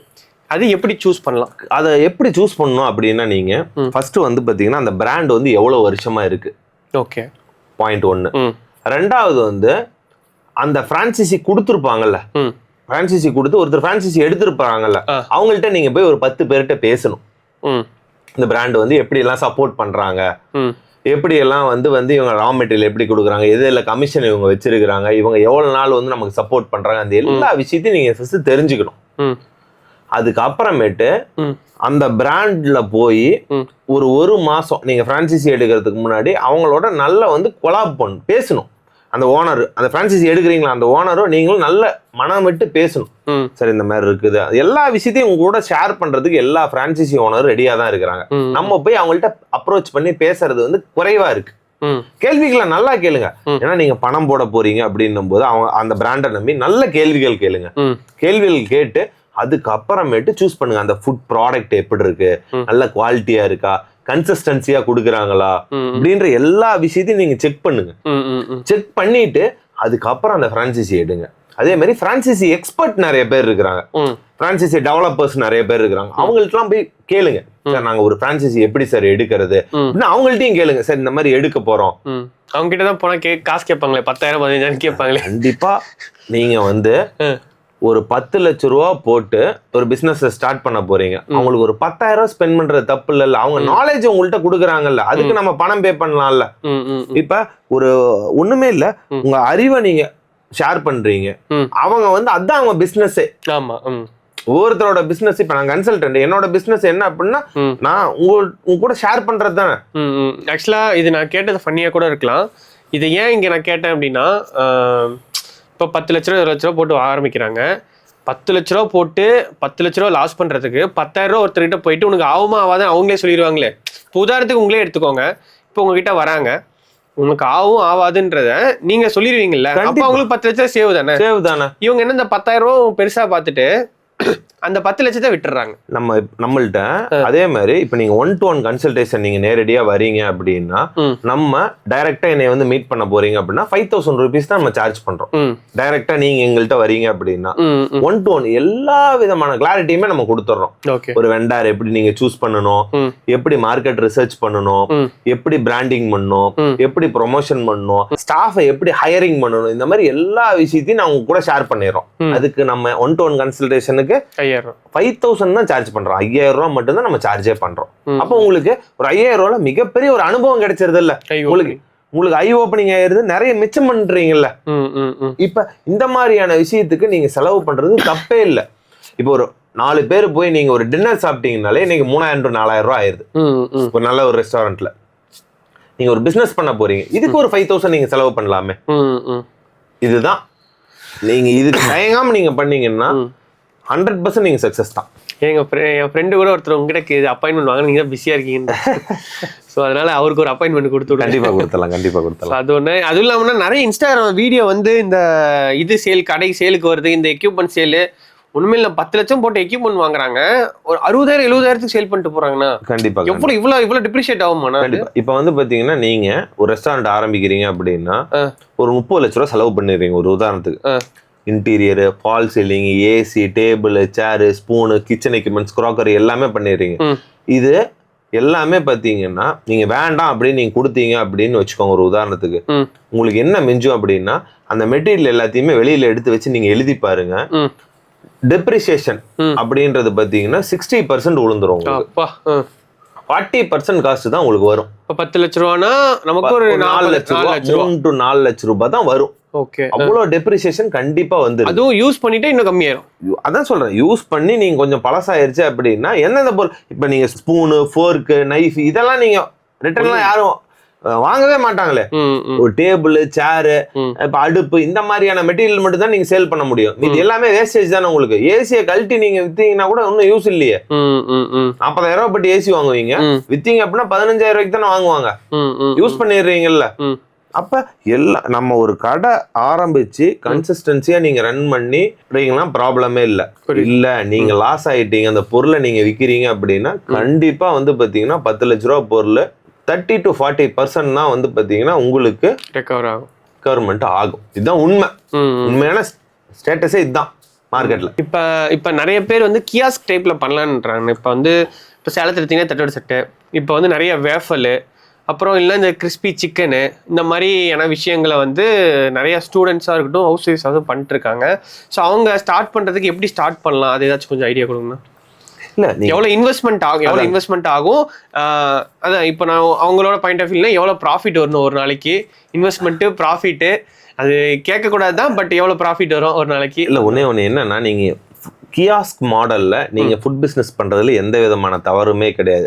கியாஸ்க்ன்றது என்ன, அந்த காலத்துல இருக்கிற மாதிரி தள்ளு வண்டி கடை, அதுதான் கியாஸ்க். இப்ப புதுசா சொல்றது என்ன, கியாஸ்க் ஃபேஷனா. ஆனா ஒண்ணு நீங்க பண்ணல, தள்ளு வண்டி கடை வச்சிருக்கீங்க, இதுதான் உண்மை. ஒரு தள்ளு வண்டி கடையில அதுக்கு என்ன செலவு பண்ணணுமோ அது செலவு பண்ணி அந்த ப்ராடக்ட் மேல கான்சென்ட்ரேட் பண்ணுங்க. புரியுது. ஒரு தட்டுவடை செட்டா, அந்த தட்டுவடை செட்டுக்கு என்ன அந்த குவாலிட்டி, குவான்டிட்டி, பிரைஸ், இதை ஃபிக்ஸ் பண்ணுங்க. ஒரு பர்கர் கடை கூட நீங்க போடலாம், ஒரு ஃப்ரைட் சிக்கன் கடையோ, ஒரு பர்கர் கடையோ, ஒரு கேக் கடையோ, நீங்க என்ன கடை வேணாலும் போடலாம். ஒரு டீ கடை கூட அந்த தள்ளுவண்டி கடையில போடலாம். கியாஸ்க்கு தான் இப்ப ஃபேஷன், பட் அது தள்ளுவண்டி கடை, அது நீங்க எதை வேணாலும் போடலாம். அதோட குவாலிட்டியும் கன்சிஸ்டன்சியும் நீங்க கண்டினியூவா கொடுத்தீங்க அப்படின்னா, பிரைஸ் பெர்ஃபெக்ட் பிரைஸ்ல கொடுத்தீங்கன்னா நீங்க சக்சஸ் தான். எவ்வளவு பிரைஸ் ஆகும், எவ்வளவு இன்வெஸ்ட் பண்ற மாதிரி இருக்கும்? இல்ல இன்வெஸ்ட்மெண்ட்ன்றது என்னன்னா, நீங்க என்ன பிசினஸ் பண்ண போறீங்கறது. ஒரு வேஃபிள் ஷாப் நீங்க ஸ்டார்ட் பண்றீங்கன்னா அதோட எக்யூப்மெண்ட்ஸ், அந்த மாடல் எல்லாமே சேர்த்துனீங்க அப்படின்னா ஒரு 1.5 to 2 lakhs அவ்வளவுதான் வரும். பட் என்ன அப்படின்னா, வேஃபிள் எவ்வளவு பேர் சாப்பிட்றாங்கன்னு ஒண்ணு இருக்குல்ல, அந்த பிசினஸ் எந்த ஏரியால நடக்குதுன்றத பொறுத்து. இப்ப நீங்க ஒரு தட்டுவடை செட் வைக்கிறீங்க, ஒரு ஃப்ரைட் சிக்கன் கடை வைக்கிறீங்க, இப்போ ஒரு ஃப்ரைட் சிக்கன் கடை வைக்கிறீங்க அப்படின்னா ஓவராலோட அந்த ஒரு தள்ளுவண்டியோட அந்த அந்த அந்த சைஸ் தான் உங்களோட இன்வெஸ்ட்மெண்ட். இப்போ ஒரு 3 அடிக்கு ஒரு 5 அடினா அது ஒரு சைஸ், அது ஒரு இன்வெஸ்ட்மெண்ட். அதுக்கு ஒரு எக்யூப்மெண்ட்ஸ், மெனு, பிளானிங், இதெல்லாம் ஒரு 3 to 4 லட்சம் ரூபாய் வந்துடும் உங்களுக்கு. ஃப்ரைட் சிக்கன் அப்படின்னும் போது, ஏன்னா அதுக்கு ஒரு சில்லரு எல்லாமே தேவைப்படும். அப்ப அந்த அதுக்கான பேக் அண்ட் ஒர்க் இருக்குல்ல, நீங்க எல்லாருமே அந்த கியாஸ்க மட்டும் தானே பாக்குறீங்க. பேக் அண்ட் ஒர்க் நீங்க வீட்டுல ஒரு இடத்துல ப்ரொடக்ஷன் பண்றீங்க, கட் பண்றீங்க, அந்த ஏரியாவுக்கு தானே ஃப்ரிட்ஜ், சில்லரு, கூலர், இதெல்லாம் தேவையில்ல. இதெல்லாமே இன்வெஸ்ட்மெண்ட் தானே. அதே மாதிரி இப்ப இன்னொரு விஷயம் கேட்கணும்னு நினைச்சேன். இப்ப பானிபூரி கடை வைக்கிறாங்க கியாஸ்க்ல, இப்ப நிறைய அதுக்கு பிரான்சைஸியும் வந்துருச்சு. கண்டிப்பா 70,000, 1 லட்சம், 50,000, 30,000, 40,000 கூட வந்துருச்சு.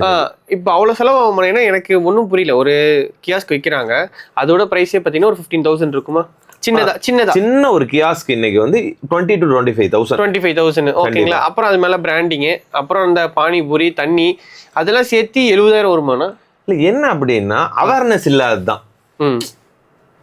என்ன அப்படின்னா, இப்ப நீங்க ஒரு பிரான்சைசி எடுக்கிறீங்க, அவங்களுக்கு ஒரு 20,000 ரூபாய் கிடைக்கணும்னு தானே அவங்க நான் எதுவும் தப்பு சொல்ல மாட்டேன். அது அவங்க ஒரு பிசினஸ் மாடலை உருவாக்கிருக்காங்க, அதை செல் பண்ண, அதை நான் எதுவுமே சொல்ல மாட்டேன். கண்டிப்பா இல்ல மக்கள் அந்த அளவுக்கு கூட அவேரா இல்லாம இதுக்கு இவ்வளவுதான் ஆகும் அதுக்கு அவ்வளவுதான் ஆகுன்ற ஒரு அவேர்னஸ் கூட இல்லாம. கண்டிப்பா அந்த ஏன்னா அந்த எஜுகேஷன் இல்ல யார்ட்டையும் போய் கேட்க மாட்டேன்றாங்கல்ல. இப்போ ஒண்ணும் இல்ல, இப்ப வந்து பாத்தீங்கன்னா நார்த் இந்தியன்ஸ் அங்க இருந்து வராங்க, பீப்புள்ஸ் எல்லாருமே நம்ம இந்திக்கார பசங்க வராங்க. நார்த் இந்தியன்ஸ் அங்க இருந்து வந்து இங்க இருந்து பானிபூரி கடை தானே போடுறாங்க. அவங்க என்ன செலவு பண்ணிவிட்டாங்க, ஒரே கூட கீழே வந்து ஒரு ஸ்டாண்டு, அவ்வளவுதான். எல்லாத்தையும் அவங்க வீட்டுல ப்ரொடக்ஷன் பண்ணி குவாலிட்டியா பண்றவங்க நிறைய பேர் ஜெயிச்சிட்டு தான் இருக்காங்க. அவங்க எவ்வளவு இன்வெஸ்ட் பண்றாங்க, ஒரு 10,000 ரூபாய் தான் இன்வெஸ்ட் பண்றாங்க. அந்த ஒரு தைரியமும் கான்பிடென்ட்டும் உங்கள்கிட்ட இருந்துச்சுனாலே போதுன்றேன். நிறைய பேர்ட்டு இல்ல அது இல்ல. ஒருவேளை சொசைட்டி பியர் பிரஷர்ல நான் பானிபூரி கடை வச்சிருக்கேன்னு சொல்லாம நான் கியாஸ்க்ல ஒரு கடை வச்சிருக்கேன். கண்டிப்பா அது ஒரு பிரஸ்டீஜ் ஒரு சொசைட்டிக்கோசரம் இருக்கலாம். பட் அது தேவையே இல்ல. தொழில் வந்துட்டு இதுக்கு நீங்க பணம் சம்பாதிக்க போறீங்க, நான் தொழில் பண்றேன் அப்படின்னு இறங்கி பண்ணீங்க அப்படின்னா ஒரு 4க்கு 4 டேபிளே போதும் நீங்க தொழில் பண்றதுக்கு. சூப்பரா நீங்க பண்ணலாம். ஒரு 4க்கு 4 டேபிள்ல ஒரு சாண்ட்விச் கிரில்லர் மிஷின் வச்சு நீங்க ஒரு பானிபூரி கடையை நீங்க போட்டீங்க அப்படின்னா கூட கன்சிஸ்டன்சியே நீங்க கொடுக்கணும். ஒரு சாண்ட்விச் மிஷின் வச்சு சாண்ட்விச் போட போறீங்க, அது பிரெட் வாங்க போறீங்க, வெஜிடபிள்ஸ் எல்லாத்தையும் ரெடி பண்ணி டோஸ்ட் பண்ணி கொடுக்க போறீங்க. அது கேஸ்லயே இன்னைக்கு வந்துருச்சு. அந்த சாண்ட்விச் மிஷின் கேஸ்ல வந்துருச்சு. நீங்க கரண்ட் வேணும்ன்ற அவசியம் கூட இல்ல. அப்ப இந்த ஒரு கியாஸ்க் மாடல், அந்த ஒரு தள்ளுவண்டி கடை ஒரு டேபிள் போட்டு நீங்க செட் பண்றீங்க அப்படின்னா அந்த ஷாப்புக்கு அதிகபட்சமே உங்களுக்கு பாத்தீங்கன்னா ஒரு 15,000 ரூபாய் தான் ஆகும். புரியுது. நீங்க ஒர்க் பண்ணணும். நீங்க ஒர்க் பண்ண ரெடியா இருந்தீங்கன்னா மட்டும் போதும். சின்னதா இருந்தா கூட ஒரு நாளைக்கு உங்களுக்கு ஒரு 500 ரூபாய் ப்ராஃபிட் வரும். நீங்க ஒர்க் பண்ணீங்கன்னா போதும். கன்சிஸ்டன்சியா அந்த வேலையை செஞ்சீங்கன்னா எந்த ஒரு உணவுத்துறையுமே சக்சஸ்ஃபுல்லான துறை தான். பண்றவங்க நம்ம கையில மட்டும்தான் இருக்கு. ஓகே. இப்போ அதே சமயத்துல இப்ப நிறைய கேட்டர்ஸ் வர ஆரம்பிச்சிட்டாங்க. கண்டிப்பா. இது எப்படி கேட்டரிங்ல நிறைய ப்ராஃபிட் இருக்கா, ஏன் நிறைய கேட்டர்ஸ் ரீசெண்ட் டேஸ்ல நிறைய வராங்க, அந்த மாதிரியான கொஸ்டின்ஸும் நிறைய ரைஸ் ஆகுது. இப்போ ஒரு வந்து ஒரு ரெஸ்டாரண்ட் ரன் பண்றேன், ரெஸ்டாரண்ட்ல இருக்க பிரச்சனை என்ன, ஒரு பிரச்சனை இருக்கு, அதோட கேட்டரிங்ல பிரச்சனை கம்மியா இருக்குமா, அதோட ப்ராஃபிட் அதிகமா இருக்குமா, இந்த மாதிரியான ரீசன்ஸ்னால தான் இங்கே வராங்களா? ஏன்னா கேட்டரிங்ன்றது ஒரு நாள் ஒரு ப்ராஜெக்ட் எடுக்கிறாங்க, சமையல் மாஸ்டர் வைக்கிறாங்க, அப்புறம் கேட்டரிங் பசங்க வச்சு இது பண்ணிடுறாங்க, இதோட முடிஞ்சிருச்சு. இதுக்கு பின்னாடி என்னென்ன பிரச்சனை இருக்குது, இல்லை உண்மையாலுமே கேட்டரிங் நல்ல லாபகரமான தொழிலா கம்பேரிட்டிவ்லி ஃபுட் பிஸ்னஸ், அதாவது ரெஸ்டாரண்ட் நம்ம போட்டு ரன் பண்ணுறதோட? ஸோ இந்த மாதிரியான கொஸ்டின்ஸ்லாம் இருக்குது. இதுக்கான என்ன ஆன்சர் சொல்கிறீங்க? இல்லை, கண்டிப்பாக வந்து கேட்டரிங் தொழில் வந்து நல்ல ப்ராஃபிட்டபிளான தொழில் தான். இப்போ நீங்கள் ஒரு கேட்டரிங் பண்ணுறீங்க அப்படின்னா, ஒரு கல்யாணத்தை எடுக்கிறீங்க அப்படின்னா குறைந்தபட்சம் 1 லட்ச ரூபாய்க்கு நீங்கள் ஆர்டர் பண்ணுறீங்கன்னு வச்சுக்கோங்க. ஒரு 1 லட்ச ரூபாய்க்கு நீங்கள் ஆர்டர் எடுத்து பண்ணுறீங்க அப்படின்னா குறைஞ்சபட்சம் ஒரு 30% உங்களுக்கு மார்ஜின் இருக்கும். கண்டிப்பா இருக்கும். கடையோட அதிக மார்ஜின் கேட்டரிங்ல தான். கடையில ஒரு 10% கிடைக்குது அப்படின்னா கேட்டரிங்ல 30% கிடைக்கும். ஏன்னா அந்த பிரைசிங் நம்ம அதுக்கான விலைகளை தான் நம்ம வைக்க போறோம். அதனால கேட்டரிங்ல நல்ல லாபம் இருக்கு, நல்ல லாபகரமான தொழில் தான். ஆனா பட் அத வந்து நமக்கு அனுபவம் வந்து கண்டிப்பா இருக்கணும். கேட்டரிங் தொழில் ஒரு கொஞ்சம் அனுபவமாவது இருக்கணும். இல்லாட்டி அனுபவசாலிகளோட நிறைய பேரோட டைப் பண்ணிக்கலாம். டைப் பண்ணீங்க அப்படின்னா உண்மையிலேயே வந்து கேட்டரிங் தொழில் ஒரு நல்ல தொழில். என்னென்ன கஷ்டம் இருக்குண்ணா இப்போ? இல்ல, கேட்டரிங்கை பொறுத்தவரையிலும் பாத்தீங்கன்னா உங்களுக்கு நல்ல ஒரு டீம் ஃபர்ஸ்ட் வேணும். நல்ல ப்ரொடக்ஷன் டீம், நல்ல டீம் வேணும். பர்ச்சேஸ்ல உங்களுக்கு ஒரு அனுபவம் இருக்கணும். நிறைய வந்து பாத்தீங்கன்னா ரா மெட்டீரியல் பர்ச்சேஸ்ல வேஸ்டேஜ் ஆயிரும். நீங்க ஒன்னும் இல்ல, ஒரு உதாரணத்துக்கு ஒரு 500 பேர் சாப்பிட வராங்க அப்படின்னா திடீர்னு ஒரு 700 பேர் அங்க வந்துருவாங்க. அந்த பிளானிங் உங்களுக்கு தெரியணும், அந்த அனுபவங்கள் வேணும். ஏன்னா கல்யாணத்துக்கு வர்றவங்க சாப்பாடு நல்லா இல்லைன்னா டென்ஷன் ஆயிருவாங்க. ஏன்னா இன்னும் இவ்வளவு செலவு பண்ணி அந்த சாப்பாடு நல்லா இல்லையா, அதனால சாப்பாட்டுக்கு எவ்வளவு வேணாலும் செலவு பண்ண தயாரா இருக்காங்க. அதனாலதான் மார்ஜின் அதுல அதிகமா இருக்குது. ஆனா அவங்க எக்ஸ்பெக்ட் பண்றது என்ன அப்படின்னா நல்ல quality service, taste and service. நல்ல ஒரு டேஸ்ட் கொடுத்து நீங்க நல்ல சர்வீஸ் பண்ணிட்டீங்கன்னா அந்த ஒரு கல்யாணத்துல நீங்க நல்ல பேர் எடுத்துட்டீங்கன்னா அந்த கல்யாணத்துக்கு வர்ற இடத்துலயே 10 புக்கிங் உங்களுக்கு கிடைக்கும். புரியுது. அப்ப நீங்க பண்ண வேண்டிய விஷயம் என்னன்னா நல்ல ஒரு குவாலிட்டியான ஃபுட்டு, நல்ல சர்வீஸ். அதே மாதிரி உங்களுக்கு உங்களோட கெப்பாசிட்டி என்ன நீங்க தெரிஞ்சுக்கோங்க. உங்களால ஒரு 500 பேர் வரலன்னு தான் உங்களால கல்யாணத்தை மேனேஜ் பண்ண முடியும்னா அந்த ஆர்டர் மட்டும் எடுங்க.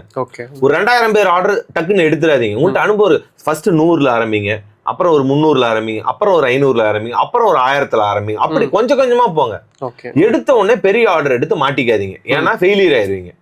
உங்க பேரு கெட்டு போயிடும். அவங்கள்ட்ட இருந்து பணம் வாங்க முடியாது உங்களால.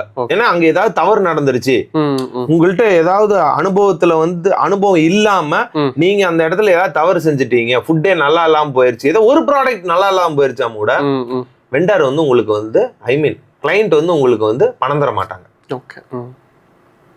அதனால அந்த ஸ்ட்ரகிளிங்லாம் இருக்குது. அது இல்லாம மேன் பவருக்கு எல்லாத்துக்கும் நம்ம டபுள் சேலரி கொடுக்க வேண்டியதா இருக்கும் இந்த இடத்துல கல்யாணத்துல.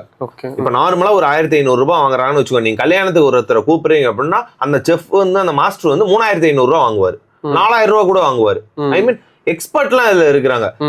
தோசை புரோட்டாக்கு ஒரு எக்ஸ்பர்ட் இருக்கிறாங்க, ஒரு வத்த குழம்புக்கு ஒரு எக்ஸ்பர்ட் இருக்கிறாங்க, ஒரு ஒரு ஒரு ட்ரை ஐட்டம் ட்ரை ஸ்டார்டர்ஸ்க்கு ஒரு எக்ஸ்பர்ட் இருக்கிறாங்க. இந்த மாதிரி ஏன்னா இண்டிவிஜுவலா தான் சமைக்க முடியாங்க. ஏன்னா ஒரு 10 பேர் வேணும். ஏன்னா காலையில ஒரு 500 பேருக்கு நீங்க சமைக்கணும் அப்படின்னா ப்ரொடக்ஷன் டீம்ல குறைஞ்சபட்சம் ஒரு 25 பேராவது இருக்கணும் கேட்டரிங்ல. இந்த டீம் எல்லாம் உங்களுக்கு எக்ஸ்பீரியன்ஸ் இல்லாம நீங்க இதை பண்ணும்போது, கேட்டரிங் பிசினஸ் எடுத்து பண்ணும்போது கண்டிப்பா ஃபெயிலியரை சந்திப்பீங்க. எக்ஸ்பீரியன்ஸ் எல்லாம் பண்ணக்கூடாது. அதனால நீங்க ஒரு கேட்டரிங் கம்பெனி ஸ்டார்ட் பண்றீங்க அப்படின்னா ஒரு அனுபவத்தோட ஸ்டார்ட் பண்ணுங்க. ஒரு டைப் வச்சுக்கோங்க, ஒரு ரெஸ்டாரண்டோட டைப் வச்சு பண்ணுங்க. நல்லா பண்ணீங்கன்னா கண்டிப்பா இது ஒரு நல்ல சூப்பரான பிசினஸ் தான். இப்போ உங்களோட 25 இயர்ஸ் ஆஃப் எக்ஸ்பீரியன்ஸ்ல வந்து நிறைய ஓனர்ஸை பார்த்துருப்பீங்க, நிறைய பேர்த்த நீங்க ஃபேஸ் பண்ணிருப்பீங்க, தோத்துருப்பாங்கல்ல. எல்லாத்துக்கிட்டையும் காமனா ஒரு விஷயம் நோட் பண்றீங்க அப்படின்னா என்ன பார்த்துருக்கீங்க? தோக்கிறதுக்கு என்ன ரீசன், காமனான ரீசன்? இல்ல காமனான ரீசன் பாத்தீங்கன்னா நிறைய பேர் வந்து கன்சிஸ்டன்சி அந்த ஒர்க்கை பண்றது இல்லை. அதுதான் மெயின் ரீசனு. இப்ப காலையில வந்து பாத்தீங்கன்னா நீங்க ஒரு ரெஸ்டாரண்ட், ஒரு நான்வெஜ் ரெஸ்டாரண்ட், வெஜ் ரெஸ்டாரண்ட், காலையில கடை திறக்கும் போது நீங்க உள்ள இருக்கணும், ப்ரொடக்ஷன் பண்ணும்போது நீங்க உள்ள இருக்கணும். எல்லாருமே வந்து அங்கதான் தப்பு பண்றாங்க. ஓகே. இனிஷியல் ஸ்டேஜில் இனிஷியல் ஸ்டேஜில் நீங்க கண்டிப்பா கடையில 24/7 வந்து அந்த கவனம் வந்து உங்களுக்கு கடையில மட்டும்தான் இருக்கணும். அந்த கவனக்குறைவுனாலதான் ஒரு மேன் பவர்ல பிரச்சனை வரும். ஒண்ணு இல்ல, உள்ள வந்து சின்ன சின்ன நெருட்டுகள் இருக்கும். ஒரு மாஸ்டருக்கும் இன்னொருத்தருக்கும் உள்ள பிரச்சனை இருக்கும். அது எல்லாத்தையுமே நம்ம சமாளிச்சு அவங்கள கன்சிஸ்டன்சியா அவங்கள வந்து கம்ஃபர்ட் ஜோனுக்குள்ள வச்சு அவங்களுக்கு ஒரு ஹாப்பினஸ் கொடுத்து அதெல்லாம் நீங்க கன்சிஸ்டன்சியா செஞ்சீங்கன்னா மட்டும்தான் உங்களால ஜெயிக்க முடியும். இன்னொன்னு நிறைய கடன் வாங்கிடுறாங்க. டாபிக் அதான் வரலான்னு இருந்தேன். இப்ப ரன்னிங் கேபிட்டல் இல்லாம இப்ப என்கிட்ட வந்து ஒரு 20 லட்சம் ரூபா இருக்கு. நான் 20 லட்சம் ஃபர்ஸ்டே நான் உள்ள போட்டுட்டேன் அப்படின்னா அந்த ரொட்டேஷனுக்கோ அந்த ரன்னிங் பண்றதுக்கோ அந்த ரன்னிங் கேபிட்டல் இல்லாம எப்படி அவங்க நடத்துவாங்க? அப்ப ஃபினான்ஸ் வாங்குறாங்க. ஸோ அதனாலே நிறைய அங்கதான் தப்பு பண்றாங்க. இப்ப வந்து ஃபெயிலியர் வர்றதுக்கு மிகப்பெரிய ரீசன் என்ன அப்படின்னா ஃபண்டிங் இல்லாம கடையை ரன் பண்றது தான். நீங்க ஒரு 5 லட்ச ரூபா போட்டு நீங்க ஒரு கடையை திறக்குறீங்க அப்படின்னா பேக்கப் ஃபண்டிங்கா குறைந்தபட்சம் அந்தாண்ட பேக்கப்ல ஒரு 3 to 5 லட்சமாவது இருக்கணும். ஒரு 20 லட்ச ரூபா போட்டு நீங்க கடை ஆரம்பிக்கிறீங்க அப்படின்னா ரன்னிங் கேபிட்டல் அது என்னவா இருக்கலாம்? இப்போ ஒரு மாசம் ரன்னிங் கேபிட்டல் ஒரு உதாரணத்துக்கு 2 லட்ச ரூபாய் இருக்குது அப்படின்னா 3 மாசம் ரன்னிங் கேபிட்டல் உங்கள்கிட்ட இருக்கணும். அப்ப இப்படி வச்சுக்கலாம். இப்ப 20 லட்ச ரூபா என்கிட்ட இருக்கு, நான் 10 லட்ச ரூபால தான் நான் கடையை ஓபன் பண்ணணும், மீதி இருக்க 10 லட்ச ரூபா வந்து பேக்கப் ஃபண்டா வச்சுக்கணும் ரன்னிங் கேபிட்டலுக்கு. கண்டிப்பா அப்படி வச்சிருந்தீங்கன்னா நீங்க செம சேஃப். கண்டிப்பா வந்து உங்களோட அந்த ப்ராப்ளம் எல்லாத்தையுமே அந்த பணம் தான் சால்வ் பண்ணும். ஏன்னா நீங்க கரெக்ட் டைமுக்கு சேலரி போடணும், கரெக்ட் டைமுக்கு வெண்டார் பேமெண்ட் கட்டணும், கரெக்ட் டைமுக்கு ரெண்ட் பே பண்ணணும், இபி பே பண்ணி அவனு இல்லாட்டி கட் பண்ணிட்டு போயிருவாங்க. அதனால நீங்க இது எல்லாத்தையுமே ஒரு 3 to 4 மந்த்துக்கு அந்த பேக்கப் ஃபண்டிங் வச்சிருந்தீங்க அப்படின்னா ப்ராப்ளமே இல்லாத நீங்க அந்த பிசினஸ் ரன் பண்ண முடியும். அதுக்குள்ள நீங்க வந்து ரெடி ஆயிருவீங்க கொஞ்சம் கொஞ்சமா. அதனால நிறைய ஃபெயிலியர் ஆகிறதுக்கு மெயின் ரீசனே என்னன்னா கடன் வாங்குறது தான். கடன் வாங்குறது, பேக்கப் ஃபண்டிங் இல்லாத, கன்சிஸ்டன்சியா இந்த பிசினஸ்குள்ள உட்காராம அதை சுத்தி வேற எங்கேயாவது அவங்க ஃப்ரெண்ட் சர்க்கிள் அதெல்லாம் பார்த்து போக பிடிக்க, பில் போடாம வந்து சாப்பிட்டு போறது. நீங்க ஒரு ஃப்ரெண்ட் சர்க்கிள் ஃபேமிலி இருப்பாங்க, கன்சிஸ்டன்சியா சாப்பிட்டுட்டு போயிட்டே இருப்பாங்க ரெகுலரா, அவங்க பில்லே பே பண்ண மாட்டாங்க. யாரா இருந்தாலும் பிசினஸ்குள்ள வந்துட்டாங்கன்னா நீங்க பில் போடணும். அக்கௌண்டபிலிட்டி ரொம்ப ரொம்ப முக்கியம். பினான்ஸ் அக்கௌண்ட்ஸ் நீங்க கரெக்டா மெயின்டைன் பண்ணீங்கன்னா மட்டும்தான் இந்த ஃபுட் பிசினஸ்ல நீங்க ஜெயிக்கவே முடியும். இல்லாட்டி ஃபெயிலியரை நிறைய சந்திப்பீங்க. சரி, ஓகே. இப்ப சொன்ன எல்லாத்தையும் நான் ஸ்ட்ரகிள் எல்லாம் தாண்டி வந்துட்டேன். சூப்பர். இப்போ நான் வந்து ஓரளவுக்கு பிரேக் ஈவன் பண்ண அளவுக்கு கொண்டு வந்துட்டேன். இனிமேல் என்ன வேலைனா என் கடையை வந்து மார்க்கெட்டிங் பண்ணி பிராண்டிங் பண்ணி என் கடையை எஸ்டாப்ளிஷ் பண்ணி 1 2 ஆக்கணும், 2 4 ஆக்கணும். அந்த சுச்சுவேஷன் வந்துட்டேன். இப்போ மார்க்கெட்டிங் சொல்றப்போ இப்போ கரண்டா என்னென்ன மார்க்கெட்டிங்லாம் வந்து நம்ம ரெஸ்டாரண்ட்டுக்கு ஒர்க் ஆகுது? அதான் நீங்க ஒரு உணவுத்துறையில இருக்கிறீங்க அப்படின்னா ரொம்ப முக்கியம் மார்க்கெட்டிங் அண்ட் பிராண்டிங் தான். நீங்க எப்படி ஒரு மார்க்கெட்டிங் பண்ணணும் அப்படின்னா ஏரியாவுக்கு தகுந்த மாதிரி தான் நீங்க மார்க்கெட்டிங் பண்ணணும். ஒரு ஏரியால பாத்தீங்கன்னா போஸ்டர் ஓட்டுறது, பேம்ப்ளெட் போடுறது, இந்த மாதிரி ஆஃப்லைன் மார்க்கெட்டிங் நிறைய பண்ண வேண்டியதா இருக்கும். இன்னொரு சைட்ல பாத்தீங்கன்னா நீங்க digital marketing, Facebook, Insta, YouTube இந்த மாதிரியான மார்க்கெட்டிங் நீங்க பண்ண வேண்டியதா இருக்கும். நீங்க ஒரு ஹைவேஸ்ல ஒரு ஒரு டூரிஸ்ட் ஸ்பாட்ல எல்லாம் நீங்க வச்சிருக்கீங்கன்னா டை அப் பண்ணணும். நிறைய பஸ்ஸோட நிறைய டிராவல்ஸோட நீங்க டை அப் பண்ணீங்கன்னா அது ஒரு மார்க்கெட்டிங். அதெல்லாம் மார்க்கெட்டிங் பண்ணி தான் டை அப் பண்ணணும். இந்த மாதிரி எல்லா விதத்திலயுமே நீங்க மார்க்கெட்டிங் பண்ணீங்கன்னா மட்டும்தான் உங்களால அந்த பிசினஸ் உள்ள கொண்டு வர முடியும். பிராண்டிங்ன்றது பாத்தீங்கன்னா எப்படி வரும் அப்படின்னா, உங்கள்ட்ட இந்த மார்க்கெட்டிங் பண்ணிடுறீங்க பாத்தீங்களா, நீங்க ஒரு உதாரணத்துக்கு ஒரு தோசை கடை வச்சுக்கலாம்.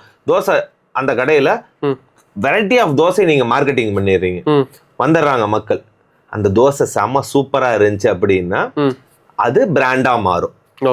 இப்போ எனக்கு வந்து இந்த இடத்துல வந்து ஒரு பட்டர் தோசை செம்ம ரிச்சா இருக்குது அப்படின்னு நம்ம நினைச்சிட்டோம், நினைச்சு சாப்பிட்றோம். அது சூப்பராகவே இருக்குது, பார்க்கறதுக்கு ப்ரெசன்டேஷனும் நல்லா இருக்கு, சாப்பிட்றதுக்கு நல்லா.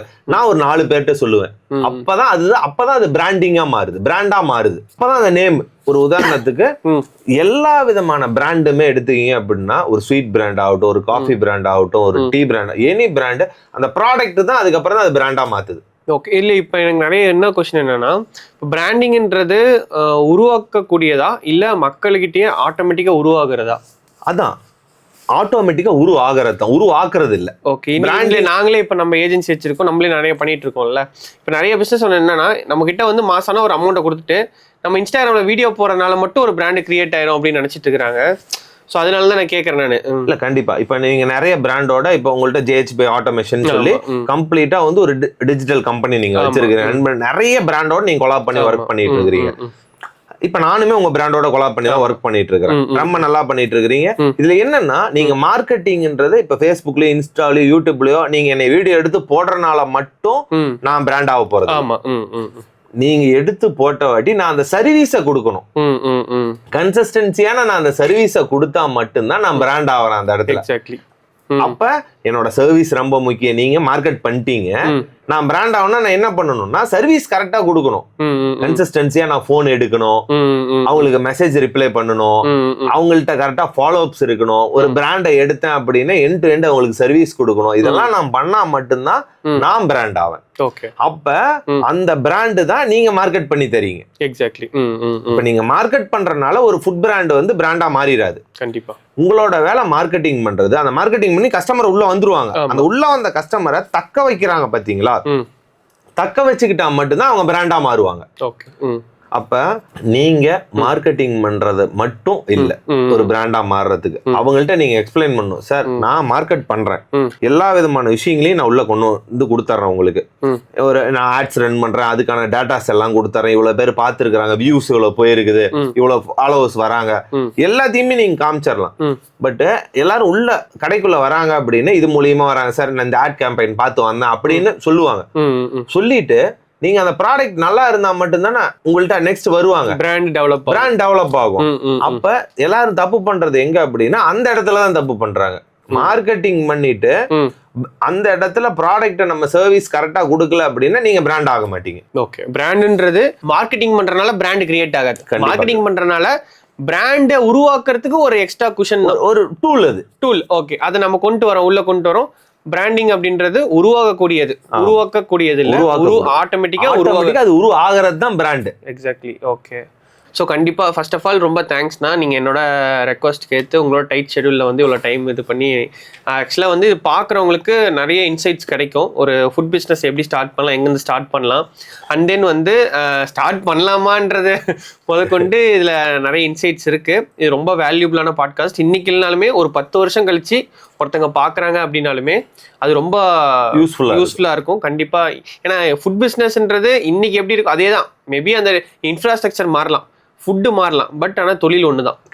சாப்பிட்றது தான் இங்கே மேட்ரே, சாப்பிட்றது தான் கஸ்டமர்ஸ். ஸோ அப்படி இருக்கப்போ வந்து இந்த வீடியோ ரொம்ப வருஷம் கழிச்சும் கூட எல்லாத்துக்கும் யூஸ்ஃபுல்லாக இருக்கும்னு நான் நினைக்கிறேன். சப்போஸ் நம்ம மிஸ் பண்ணிட்டோம்னா பார்ட் 2 கூட இது பண்ணுறோம், அப்போ மறக்காம வந்துருங்க. கண்டிப்பாக வந்துருங்க. ஸோ நம்ம JHP ஆட்டோமேஷனோட ரொம்ப நாள் ட்ராவல் பண்ணுறீங்க, Shankar food consultant company, so and Indian master அப்படின்ற கம்பெனி. ஸோ அண்ணாவை பற்றி சொல்லணும்னா ரொம்பவே ஹார்ட் ஒர்க்கான பர்சன். வாரத்துக்கு 7 நாள்னா அண்ணன் ஒரு 8 நாள் 8 ஊரில் இருப்பார். ஸோ அப்படி பிஸி ஷெடியூலில் போயிட்டு இருக்காரு. ஸோ நான் ரொம்ப ரெக்வஸ்ட் பண்ணி ரொம்ப நான் ஒரு 1 month ஃபாலோஅப்பில் தான் நான் இது பண்ணேன். ஸோ கண்டிப்பாக உங்களுக்கு ஏதாச்சும் ரெஸ்டாரண்ட் ஸ்டார்ட் பண்ணணும், இல்லை ரெஸ்டாரண்ட் ஸ்டார்ட் பண்ணி நீங்கள் ஸ்ட்ரகிளில் இருக்கீங்க, அங்கேருந்து உங்களை பேக் பண்ண ஒரு ஆள் வேணும் அப்படின்னா நீங்கள் கண்டிப்பாக சங்கர் அண்ணாவை காண்டாக்ட் பண்ணலாம். ஸோ அந்த நம்பரை வந்து ஸ்க்ரீனில் போடுறேன். அதே மாதிரி உங்களுக்கு மேன் பவர் ஏதாச்சும் உங்களுக்கு ப்ராப்ளம் இருக்குது அப்படின்னாலுமே நீங்கள் இந்தியன் மாஸ்டர் அப்படின்னு ரெஜிஸ்டர் கம்பெனி வச்சிருக்காங்க. ஸோ அதில் வந்து மேன் பவருக்கான என்டையர் சொல்யூஷனும் கொடுத்துட்டு இருக்காங்க. உங்களுக்கு ஃபுட் பிஸ்னஸை பற்றி என்டையராக எண்ட் டு எண்ட் என்ன தெரியணுமோ ஸோ எல்லாமே தெரிஞ்சுக்கலாம். ஸோ இதில் கவர் பண்ணியிருக்கிறது நாங்கள் ஒரு 10% தான் கவர் பண்ணிப்போம். ஸோ இதை தாண்டி 90% வந்து அண்ணா கிட்ட இருக்குது, அண்ணனோட பிரெயினில் தான் இருக்குது. ஸோ நேரில் பாருங்கள், பார்த்து நிறைய விஷயத்த வந்து எக்ஸ்ப்ளோர் பண்ணி உங்களுக்கு எது சூட் ஆகும், இல்லை எது சூட் ஆகாது, இல்லை இப்பயே நீங்கள் இங்கேருந்து எஸ்கேப் ஆயிடலாமா அப்படின்ற மாதிரியான விஷயத்த நிறைய டிஸ்கஸ் பண்ணுங்கள். ஸோ உண்மையாலுமே சொல்கிறேன், இது ப்ரொமோஷன்லாம் கிடையாது. நான் நிறைய பேர்த்த வந்து இவர் அந்த பிஸ்னஸ்லேருந்து காப்பாற்றிருக்கார். ஸோ ஒரு விஷயம் செட் ஆகலை அப்படின்றது தெரிஞ்சிச்சுன்னா ஓப்பனாக சொல்லிடுவார். நீங்கள் காசு கொடுக்குறீங்க அப்படின்றதுக்காகவோ இல்லை வந்து நம்ம வந்துட்டோம் அப்படின்றதுக்காகவோ வந்து பாசிட்டிவாக அந்த பிஸ்னஸை பற்றி பிஸ்னஸ் பாசிட்டிவாக தான், அது உங்களுக்கு செட் ஆகும் பளிச்சுன்னு சொல்லிடுவார். அதுதான் சங்கரனோட கேரக்டர். அண்ட் தென் அகைன் சொன்ன மாதிரி இந்த விஷயத்தில் 10% தான் பேசியிருக்கோம். இன்னும் 90% வந்து நம்ம நெக்ஸ்ட் பாட்காஸ்ட்டில் கவர் பண்ணுவோம். கண்டிப்பாக ரொம்ப தேங்க்ஸ் தான். தேங்க்யூ ஸோ மச்சுங்க. இப்போ நம்ம பார்த்தீங்கன்னா ரொம்ப நாளாக ட்ராவல் பண்ணிட்டு இருக்கோம். கண்டிப்பாக நம்ம பார்த்தீங்கன்னா இன்னும் அடுத்தடுத்த லெவலுக்கு இந்த JHP ஆட்டோமேஷனும் நம்மளும் ரொம்ப நாள் கொலாப் பண்ணி இந்த பிராண்டிங் அண்ட் மார்க்கெட்டிங் நீங்கள் ரொம்ப சூப்பராக பண்ணிட்டு இருக்கீங்க. நீங்க இந்த மாதிரியான எல்லா விஷயங்களையும் கம்ப்ளீட்டாக கவர் பண்ணுங்க. அதே மாதிரி இந்த பாட்காஸ்ட்டை பார்த்துட்டு இருக்க நீங்கள் எல்லாருமே பார்த்தீங்கன்னா ஒரு பிராண்டிங் மார்க்கெட்டிங் பற்றி கம்ப்ளீட்டாக தெரிஞ்சுக்கணும் அப்படின்னா கணேஷை காண்டாக்ட் பண்ணுங்க, JHP ஆட்டோமேஷனை காண்டாக்ட் பண்ணுங்க. எல்லா விதமான சப்போர்ட்டையும் பண்ணி கொடுத்துட்டு இருக்கிறாங்க. நான் இந்த அளவுக்கு க்ரோ ஆகிட்டு இருக்கிறேன் மார்க்கெட்டிங்கில் அப்படின்னா 100%ல் 200% கணேஷ் மட்டும்தான் ஒரே காரணம், வேறு யாருமே கிடையாது. நீங்கள் அதை என் தம்பி மாதிரி கணேஷ், அது எந்த விதமான மாற்று கருத்தும் இல்லை. நீங்கள் தாராளமாக கணேஷை எப்போ வேணாலும் எனி டைம் காண்டாக்ட் பண்ணுங்கள். நல்ல ரெஸ்பான்ஸ் பண்ணுவோம், அப்படி உங்களுக்கு நல்ல உங்களை மதிப்பா. அப்படி எனி டைம் நீங்கள் கால் பண்ணிங்கனாலும் உங்கள் காலை ரெஸ்பான்ஸ் பண்ணுவோம். அப்படி கன்சிஸ்டன்சியாக இந்த பிஸ்னஸில் அவர் பண்ணிட்டு இருக்கிற. அப்படி அவங்க பிரதரும் அவங்களோட சேர்ந்து அவங்க ஒரு டீமே நல்ல ஒரு ஆஃபீஸ் செட்டப் வச்சுருக்கிறாங்க. நீங்கள் தாராளமாக சேலத்தோட அவரோட ஆஃபீஸை விசிட் பண்ணுங்கள். நீங்கள் மார்க்கெட்டிங் பிராண்டிங்கை பற்றி தெரிஞ்சுக்கணும் அப்படின்னா JHP ஆட்டோமேஷனை காண்டாக்ட் பண்ணுங்கள். எல்லா விதமான சப்போர்ட்டும் அவங்க பண்ணுறாங்க. கீழே அவங்களோட காண்டாக்ட் நம்பர் எல்லாமே இருக்குது. நீங்கள் என்னை சந்திக்கணும் அப்படின்னு நினச்சிங்கனாலும் நீங்கள் சேலத்துக்கு வாங்க, எங்களோட ஆஃபீஸ் இருக்குது. அதேமாதிரி இந்தியன் மாஸ்டர் அப்படின்ற அந்த பிராண்டை நாங்கள் கம்ப்ளீட்டாக ரன் பண்ணிட்டு இருக்கிறோம். ட்ரைனிங் அண்டு பிளேஸ்மெண்ட் எல்லா விதமான விஷயங்களும் நாங்கள் பண்ணி கொடுத்துட்ருக்குறோம். உங்களுக்கு வேலை வாய்ப்பு ஃபுட் இண்டஸ்ட்ரியில் தேவைப்பட்டால் நீங்கள் காண்டாக்ட் பண்ணுங்கள் இந்தியன் மாஸ்டரை. கம்ப்ளீட் சப்போர்ட் உங்களுக்கு பண்ணி கொடுப்பாங்க. ஃபுட் இண்டஸ்ட்ரி நீங்கள் ஸ்டார்ட் பண்ணணும், எண்ட் டு எண்ட் உங்களுக்கு சொல்யூஷன் வேணும் அப்படின்னா சங்கர் ஃபுட் கன்சல்டன்ட் கம்பெனியை காண்டாக்ட் பண்ணுங்கள். நாங்கள் 2 பேரும் பேசின பாட்காஸ்ட் இப்போ நீங்கள் கேட்டிருப்பீங்க. உங்களுக்கு என்ன டவுட்ஸு, இதில் எல்லா விதமான விஷயங்களையும் கீழே கமெண்ட்ஸில் தெரிவிச்சுக்கோங்க. உங்களுக்கு இந்த விஷயம் ரொம்ப பிடிச்சிருச்சு அப்படின்னா எல்லாத்துக்கும் ஷேர் பண்ணி விடுங்க இந்த வீடியோவை. Thank you so much. Okay, thank you so much. Thank you.